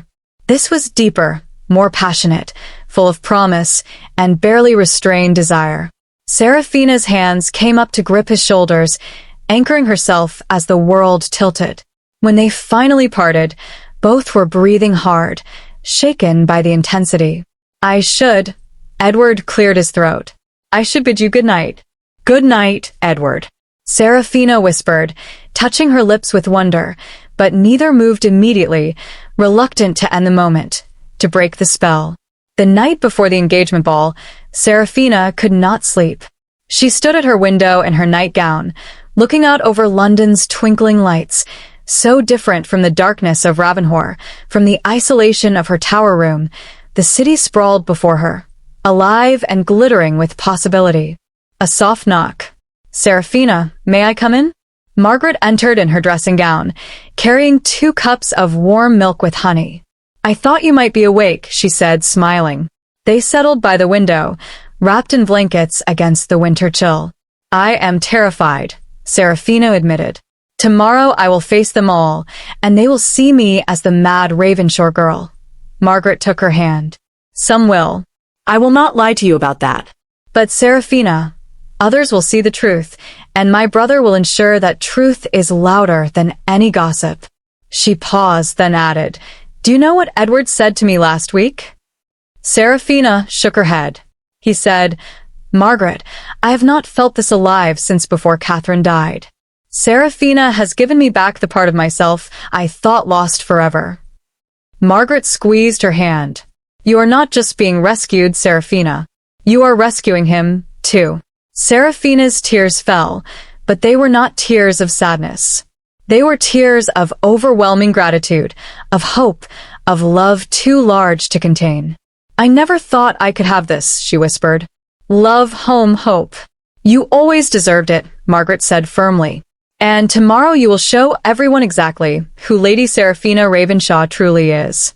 After Margaret left, Seraphina returned to her mirror. The woman looking back was not the broken creature from Ravenshaw Estate. She wore a beautiful nightgown of soft white linen. Her skin had color. Her eyes, though nervous, were clear and bright. She touched Isabella's locket at her throat. I am doing it, Bella, she whispered. I am living. Watch me. And somewhere beyond, Seraphina felt a warmth. Her sister's blessing, her mother's pride. Tomorrow would be difficult. Tomorrow she would face society's judgment, their whispers, their stares, but she would not face it alone. And for the first time in her life, that was enough. Chapter 7. The Duchess emerges. The ballroom blazed with 1,000 candles, each flame a witness to London society's insatiable hunger for scandal. They had come to see a spectacle, the mad Ravenshaw girl on the arm of London's coldest duke. But Lady Seraphina Ravenshaw, standing in her chamber above the gathering crowd, was done being anyone's spectacle. Tonight, she would reclaim her name, and her lady's maid fastened the last tiny button on the back of Seraphina's gown. The dress was exquisite emerald silk that brought out the green of her eyes, with a fitted bodice that emphasized her returning figure and a flowing skirt that rustled like whispers when she moved. Delicate embroidery traced patterns of leaves and flowers along the neckline and hem, and had spent an hour on Seraphina's hair, arranging it in an elegant style with small diamonds woven through the dark strands. They caught the candlelight, making her look like she wore stars. She looked beautiful. She could see that objectively in the mirror, but she could barely breathe. My lady, you have gone quite pale, and said, concern evident in her voice. Seraphina's vision began to tunnel. Her breath came in short, painful gasps. The room spun around her. I cannot do this, she whispered, her voice rising. They will all be watching, judging. They will see the madwoman. They will whisper. They will laugh. Her hands trembled so violently she could not clasp the pearl necklace and held out to her. Fetch his grace, and said urgently to another maid hovering nearby. Quickly, Seraphina sank into a chair, her corset suddenly too tight, the room too small, the weight of what she was about to face crushing down on her chest. Edward entered within moments, still fastening his cufflinks, Margaret close behind him. He immediately crossed to Seraphina and knelt before her chair, taking her cold, trembling hands in his warm, steady ones. Look at me, he said, his voice calm and firm. Only at me, Seraphina. She forced her gaze to his face, to those dark eyes that had first seen her when she was invisible. Breathe with me, he instructed. In, out, in, out. He breathed slowly, deliberately, and Seraphina focused on matching her rhythm to his. On his face, his voice, his hands grounding her. Gradually, painfully, her breathing slowed. The panic receded enough that she could think again. You do not have to do this, Edward said quietly. If you wish, we can cancel the ball. Leave London tonight. I will not force you to face them. No. Seraphina's voice was shaky but determined. No, I am tired of hiding. Tired of letting fear control me. She looked at him desperately. But I am so afraid, Edward. What if I fail? What if I humiliate you? You could never humiliate me, Edward said fiercely. Seraphina, you are the bravest person I know. You have survived what would have destroyed most people. One evening with London's gossips is nothing compared to what you have already endured. He reached into his coat pocket and produced a small velvet box. Opening it, he revealed Isabella's locket, but it had been cleaned, repaired, the silver polished to a shine. "How did you?" Seraphina's breath caught. "I sent servants back to Ravenshaw," Edward explained gently. "They retrieved all your mother's belongings, everything Agatha denied you." He opened the locket, and Seraphina saw two tiny miniature portraits inside, one of her mother, one of Isabella. Both faces she loved, both women she had lost. A sob escaped her throat. Edward fastened the locket around her neck with careful hands. "You carry them with you always. Tonight they walk with you." Margaret stepped forward, placing a hand on Seraphina's shoulder. "And so do we, Edward, and I will not leave your side for a moment." Seraphina touched the locket, feeling the cool metal against her skin, and drew strength from it. "I can do this," she said more to herself than to them. "You can," Edward agreed. "But remember, Seraphina, you do not owe them perfection. You owe them nothing. Tonight is not about earning their approval. It is about claiming your place in a world that tried to erase you." The grand staircase of Ashford House descended into the ballroom in a sweeping curved design to showcase arrivals. Seraphina stood at the top with Edward on one side and Margaret on the other, looking down at a sea of London's elite. The ballroom glittered with jewels, silks, military uniforms, and elaborate gowns. Crystal chandeliers blazed overhead. The room was packed with aristocrats, politicians, wealthy merchants. Everyone who mattered in society had come to judge her. The majordomo's voice rang out. His Grace, the Duke of Ashford, Lady Margaret Hawke, and Lady Seraphina Ravenshaw. The ballroom fell silent as completely as if someone had extinguished all sound. Every head turned, every eye fixed on Seraphina. The weight of their collective stare was crushing, suffocating. She felt it like a physical force. The whispers began immediately, a sus that filled the sudden quiet. "Is that truly her? I heard she was locked away in the country. She looks almost normal, doesn't she? Pretty thing. What a waste. The Duke must be mad himself, too." Seraphina's legs nearly gave out. Only Edward's arm, firm and steady around hers, kept her upright. "I have you," he murmured so only she could hear. One step at a time, they descended. Each step felt like walking through fire. Seraphina kept her chin up, her gaze forward, but she saw everything with terrible clarity. Faces she recognized from her debut 5 years ago, before Isabella's death, before her exile.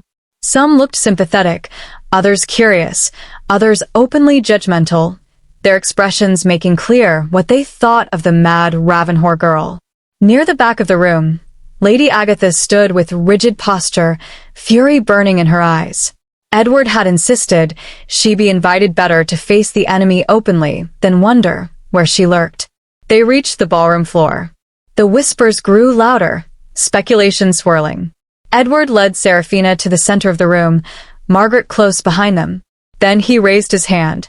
The room fell silent immediately. When the Duke of Ashford commanded attention, he received it.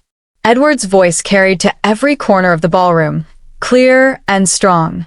"Ladies and gentlemen, I present my betrothed, Lady Seraphina Ravenshaw."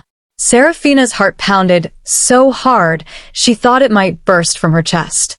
"Many of you have heard rumors about this remarkable woman," Edward continued. "Tonight I shall correct those rumors." "What is he doing?" Seraphina thought wildly. "Lady Seraphina is not mad. She has never been mad." His words rang with absolute certainty. "She's a woman who loved her sister deeply and grieved her loss with honest emotion. She is a woman of extraordinary courage, intelligence, and grace. Society chose to label her grief as madness. Society chose to isolate and judge her for feeling too deeply." He paused, his gaze sweeping the room. "I choose differently. I choose to see her for who she truly is. She will be my Duchess, and I will spend my life ensuring she never doubts her worth again." The shock on faces throughout the ballroom was palpable. This was not how things were done. Dukes did not make passionate public declarations.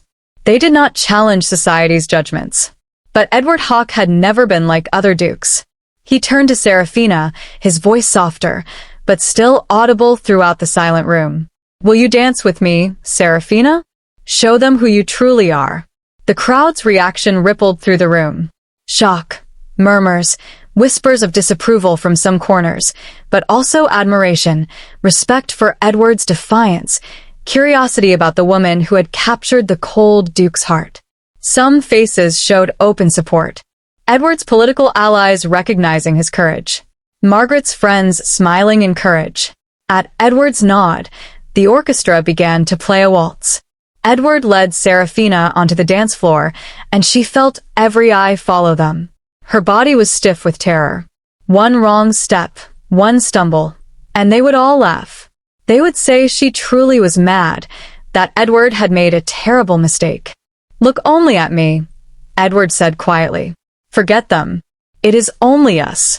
Seraphina met his eyes steady, warm, full of love and absolute confidence in her. They began to dance. Hesitant at first, Seraphina's steps uncertain. But Edward was an excellent dancer, and he guided her with gentle pressure, making it easy to follow. Her body remembered. Years ago, before tragedy, she had loved to dance. The steps came back gradually. 1, 2, 3, 1, 2, 3, turning and swaying. As they moved together across the floor, something shifted inside Seraphina. The room began to fade. The stares, the whispers, the judgment, it all receded into background noise. There was only Edward, only the music, only this moment. She realized she was not performing for them. She was not trying to prove anything to anyone. She was simply dancing with the man she loved. Her expression softened. A small genuine smile appeared on her lips. Edward saw it, and his own stern features relaxed into warmth. "There you are," he said softly. Other couples began joining them on the floor, society resuming its normal patterns, though eyes still watched the Duke and his betrothed. When the dance ended, genuine applause filled the ballroom, not mocking, but real. Edward bowed to Seraphina. She curtsied in return. As they left the floor, several people approached. An elderly duchess, a formidable woman who had known Seraphina's mother, stepped forward. "Welcome back to society, Lady Seraphina. Your mother would be very proud." A young woman near Seraphina's age smiled warmly. "You look absolutely radiant, my lady. I am so pleased for you both." Not everyone was kind. Seraphina saw sneers from some corners, heard cutting whispers, but enough people were accepting, welcoming, curious in a genuine rather than cruel way. Seraphina felt something fundamental shift inside her. She had crossed a threshold. She was no longer invisible, no longer exiled, no longer a ghost. She existed, and she had the right to exist. Hours later, as the ball continued, and Seraphina had survived countless introductions and conversations, she stepped into a quiet corridor for a moment's respite. She should have known she would not remain alone for long. "This changes nothing." Lady Agatha's voice was venomous. She appeared from a shadowed alcove, her face twisted with fury and something else. Desperation. "You are still the broken, weeping creature I found after Isabella died," Agatha hissed. "Playing dress-up in silk gowns does not change what you are. The Duke may claim to love you now, but he will tire of you. Men always do. They grow bored with damaged things. When he discovers what you truly are, weak, damaged, worthless, he will cast you aside. And I will be there, too." For a moment, the old fear rose in Seraphina's throat, the old doubt, the old shame. Then she touched Isabella's locket at her throat. She thought of Edward's public declaration. She remembered the faces in the ballroom, not all cruel, not all judging, some kind, some accepting.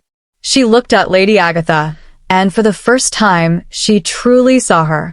Not a powerful tyrant, not an insurmountable force, just a bitter, frightened woman whose power had come entirely from making others feel small. "You are wrong," Seraphina said, her voice steady and clear. Agatha blinked, startled. "I am not mad, stepmother. I never was. I was grieving." Seraphina stepped forward, and Agatha actually stepped back. "You made me believe I was broken because it served your purposes.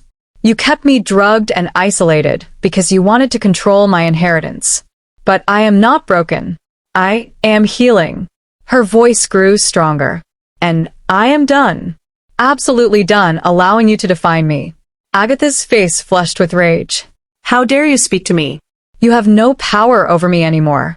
Seraphina interrupted, feeling years of fear and submission falling away like chains. "You never will again." Edward appeared at the end of the corridor.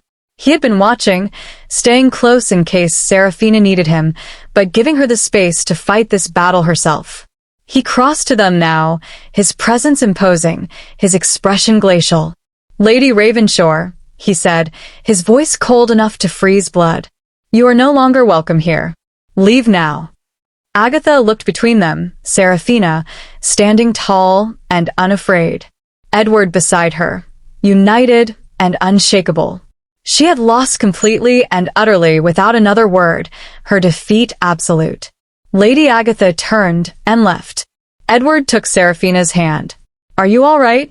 Seraphina exhaled shakily, feeling the adrenaline beginning to fade. Yes, I am."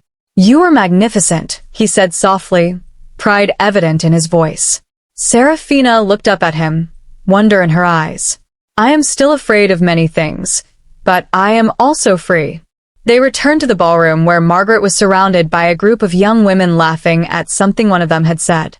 She saw Edward and Seraphina and smiled, gesturing for Seraphina to join them.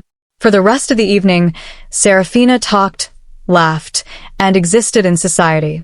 Not perfectly, not without moments of anxiety when the crowd pressed too close or someone's stare lasted too long, but authentically, genuinely, freely. When the last guest finally departed and Seraphina returned to her chamber, she did not collapse in exhaustion. Instead, she stood at her window, still in her emerald gown, looking out at London's lights twinkling in the darkness. She touched Isabella's locket and whispered, "I did it, Bella. I stood in the light, and I did not burn." Behind her, in the doorway, Edward watched.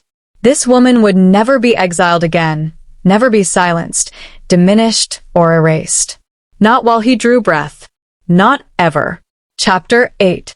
The Wedding and New Beginnings. The morning of Seraphina's wedding dawned clear and bright. A rare London spring day where the sky seemed determined to celebrate alongside her. She stood at her window watching the city wake and thought, 6 months ago, I believed I would die in that tower, forgotten and alone. Today I become a duchess. Today I choose joy. The realization brought tears to her eyes, but they were good tears, healing tears. Margaret and Anne worked together to help Seraphina prepare, their movements practiced and efficient, but filled with warmth. The wedding gown was a masterpiece of simplicity. Ivory silk with delicate lace overlay, pearl buttons running down the back in an elegant line, and a train that flowed like water when Seraphina moved. It was nothing like the ornate, ostentatious gowns many society brides wore. It was understated, refined, perfect. Margaret placed a crown of white roses and lily of the valley in Seraphina's dark hair, securing it with pins that would keep it in place through the ceremony and celebration. When Seraphina finally looked at herself in the full-length mirror, she barely recognized the woman staring back. Not because she looked different, though she did, transformed by proper nutrition, rest, and the absence of laudanum. Her cheeks had color. Her eyes were clear and bright. But the real difference was deeper. She felt different. She stood differently. She looked at the world differently. The sadness was still there. It would always be there, a part of her as permanent as her bones, but it no longer consumed her.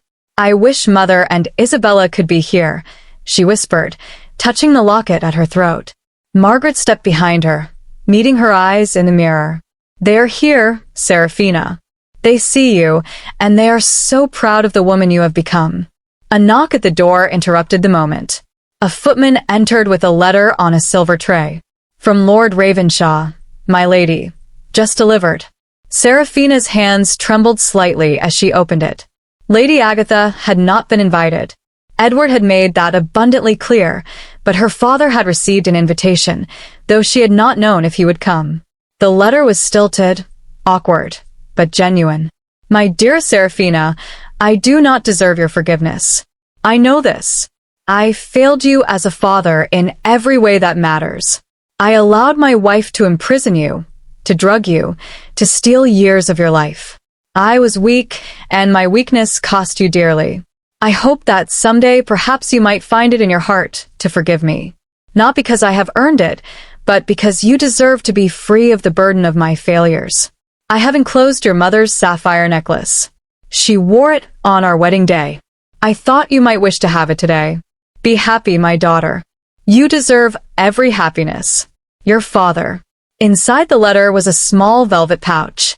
Seraphina opened it with shaking fingers and drew out a necklace of deep blue sapphires set in silver. Exquisite, timeless, beautiful. What do you wish to do? Margaret asked gently. Seraphina held the necklace, feeling its weight in her palm. For a long moment, she was silent. I forgive him, she said finally. Not because he has earned it, not even because he deserves it, but because I refuse to carry that weight any longer. She fastened the necklace around her throat. Something old, something blue, her internal voice whispered. Letting go does not mean forgetting. Isabella and Mother will always be part of me. But I am allowed to move forward. I am allowed to be happy. A flutter of doubt crossed her face. Am I ready for this? To be a duchess, a wife, to face all that comes with this life. You are ready, Margaret said firmly. And Seraphina, you are not alone. You will never be alone again. And added softly, you have been surviving on your own for years, my lady. Now you get to live with people who love you.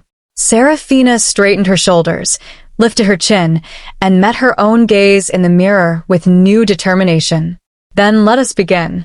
St. George's Chapel in Hanover Square was one of London's most fashionable churches. Its interior a masterpiece of architecture with soaring columns and magnificent stained glass windows that cast colored light across the assembled guests. The pews were filled with society's elite, Edward's close friends and political allies, Margaret's extensive social circle, curious onlookers who had come to witness the cold Duke marry the supposedly mad Ravenshaw girl. Notably absent was Lady Agatha. Edward had made it explicitly clear she was not welcome. Seraphina stood at the chapel entrance, her arm linked through her father's. Lord Ravenshaw looked older than she remembered, his face lined with guilt and regret. Seraphina, he said, his voice barely audible. I know I have no right to ask this, but may I walk you down the aisle? Seraphina looked at him. This man who had failed her, who had allowed his wife to steal years of her life, who had been too weak to protect his own daughter. She could refuse. It would be justified, expected even. Instead, she said, yes, but father, this is the last thing I do out of obligation to the past. After today, I build my own future. Lord Ravenshaw's eyes filled with tears. I understand, and I am grateful for this mercy. The music swelled the processional beginning.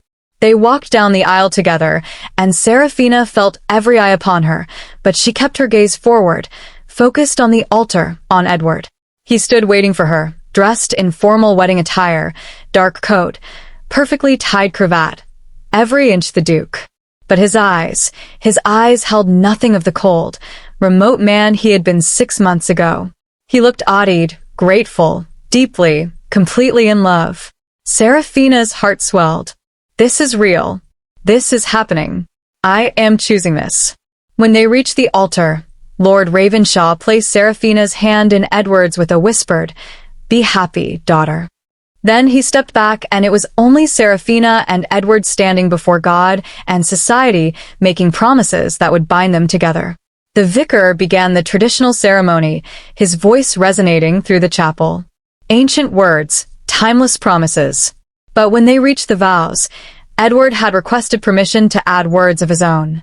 He turned to face Seraphina fully, taking both her hands in his voice steady but thick with emotion. Seraphina, I vow to honor you, not as a prize or a possession, but as my equal in all things. I vow to see you always, to never allow you to disappear or doubt your worth. I vow to love you in grief and in joy, in darkness and in light, in all the seasons of life that come.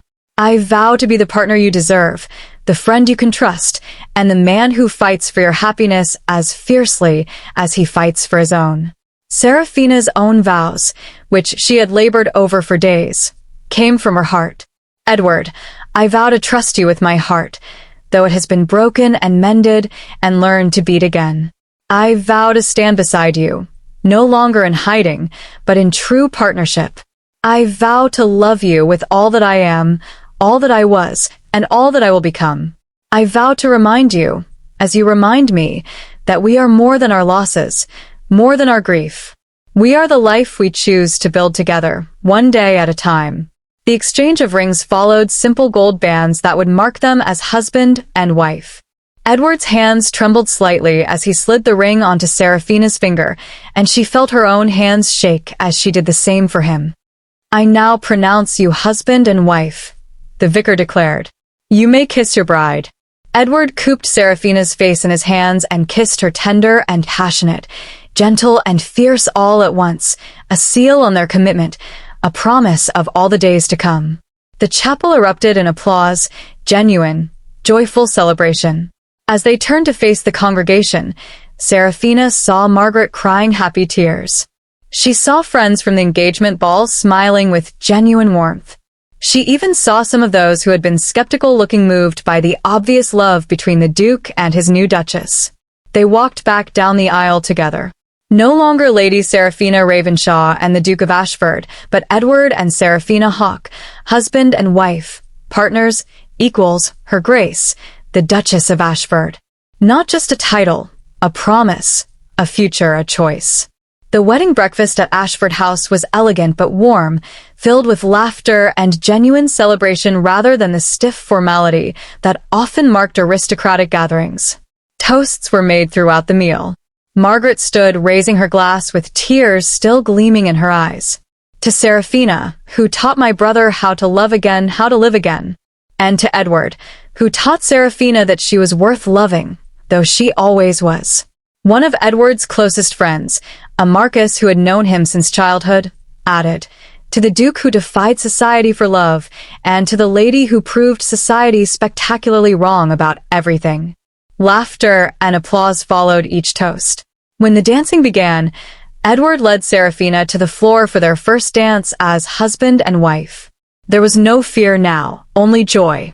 How do you feel? Edward whispered as they moved together. Seraphina smiled up at him, like I am home. Finally, truly home. Throughout the afternoon, Seraphina conversed with guests, her grace and intelligence winning over even those who had been skeptical. She was not perfect. There were moments when the crowd pressed too close, and her breath quickened with anxiety, but she handled them. She breathed through them. She stayed present. She was learning to live with her scars rather than be defined by them. Late in the afternoon, as the celebration continued, Edward and Seraphina stole away to his study, a private moment before they would depart for their honeymoon at his country estate. Seraphina stood at the window, looking out at the garden, where she had spent so many mornings reading, healing, becoming herself again. 6 months ago, she said softly, I did not believe happiness was possible for me. I thought I would live out my days in that tower, forgotten, lost in a fog of laudanum and grief. Edward came to stand beside her, sliding his arm around her waist. And now I am not just happy, Edward. I am free. She turned to face him fully. Free to love, to live, to be myself without shame or fear. Free to choose my own path. Edward pulled her close, resting his forehead against hers. We are both free, and we will build a life together that honors that freedom every single day. Their kiss deepened, tender, giving way to passion. The promise of their wedding night, and all the nights to come hanging in the air between them. Seraphina sat in the gardens of Ashford's country estate, a book open in her lap, though she had not turned a page in 10 minutes. She was simply content. The roses were in full bloom, their fragrance heavy on the warm air. Birds sang in the ancient oak trees. The sun was warm on her face, and a gentle breeze played with the ribbon of her summer hat. Edward emerged from the house carrying 2 glasses of lemonade, his coat discarded, his sleeves rolled up in concession to the heat. He settled beside her on the stone bench, handing her a glass. "What are you thinking about?" he asked. Seraphina considered the question. "I am thinking that I am happy, and that I am no longer surprised by that fact." Edward smiled. "Progress indeed. I'm also thinking about the letter I received from Father yesterday." Edward's expression became more guarded. "And he has left Ravenshaw Estate." Seraphina said he has separated from Lady Agatha and moved to Bath. "He asked if he might visit us at Christmas." "What did you reply?" Seraphina looked at her husband. "I told him yes. One dinner. He will never be a true father to me. Too much has happened. Too many years were lost. But I can offer him civility." Edward squeezed her hand. "You are generous." No. Seraphina corrected gently. "I am healing. There is a difference. Generosity implies I am giving him something he deserves. I am simply choosing not to carry the weight of bitterness anymore." A comfortable silence fell between them. The kind of silence only possible between 2 people completely at ease with each other. "I have been thinking as well," Edward said finally, "about establishing a charitable foundation for women who have been unjustly labeled as mad, who have no resources or protection, who are imprisoned by family members who claim to act in their best interests." Seraphina turned to him, her eyes bright with sudden tears. "Edward, that is brilliant. I thought you might want to help me manage it," he continued. "Your experience, your insight, your understanding of what these women face, it could help so many others escape the trap you were caught in." Seraphina felt emotions swell in her chest, turning my pain into purpose, making something good from something terrible. She nodded firmly. "Yes, I would very much like that." They sat together in companionable silence, hands linked, watching the garden sway in the breeze. Above them, a lark took flight, soaring upward toward the cloudless sky. Seraphina watched it climb higher and higher until it was just a speck against the brilliant blue. She thought of Isabella, laughing as she chased butterflies through the garden. She thought of her mother, patient and kind, teaching her to read poetry. She thought of the woman she had been in that tower at Ravenshaw Estate, broken, drugged, convinced she was mad. "I kept my promise, Bella," she whispered. "I am living, truly living." Edward heard her, understood without needing to ask. He brought her hand to his lips and kissed her knuckles gently. "I love you," he said simply. Seraphina smiled, a full genuine smile that reached her eyes and transformed her entire face. "I love you too. And Edward, thank you for what?" "For demanding that I become your Duchess. For refusing to let me remain hidden." Edward shook his head. "Seraphina, I did not demand, I asked. And you chose." He turned to face her fully, his expression serious. "Never forget. You chose this. You chose to trust me, to leave that tower, to face society, to marry me. You chose yourself, your own happiness, your own future. That choice, that courage was all yours." Seraphina leaned her head on his shoulder, feeling the steady rise and fall of his breath, the solid warmth of him beside her. He was right. She had chosen. Chosen to trust when trust seemed impossible. Chosen to hope when hope was dangerous. Chosen to love when love terrified her. Chosen to step into the light even when darkness felt safer. And in that choice, she had found not just a husband, but herself. The woman she had been before grief. The woman she was becoming after survival. The woman she would continue to be flawed, scarred, but whole. The sun climbed higher in the sky. The roses swayed in the breeze. The world continued to turn. Indifferent and beautiful, and Lady Seraphina Hawke, Duchess of Ashford, once labeled mad, once exiled, once forgotten, lived freely, joyfully, authentically. She had been drowning, and someone had noticed, had thrown her a rope, had refused to let her sink. But in the end, she had grabbed that rope herself. She had pulled herself to shore. She had chosen to breathe again, and it was more than enough. It was everything. And so ends the story of Lady Seraphina Ravenshaw, who rose from the ashes of grief and exile to reclaim not just her place in society, but something far more precious herself. If Seraphina's journey touched your heart, please show your support by giving this video a thumbs up. Your likes help this channel reach others who need stories of hope, healing, and the transformative power of love. Don't forget to subscribe to Hopeful and Soul Stories. Hit that notification bell so you never miss a new tale of love conquering even the darkest circumstances. What did you think of Seraphina and Edward's story? Did Edward's declaration at the ball give you chills? Were you rooting for Seraphina's confrontation with Lady Agatha? Drop your thoughts in the comments below. I read every single one, and I love hearing which moments resonated with you most. If you're craving more Victorian romance, check out the video I'll link in the description and in the cards above.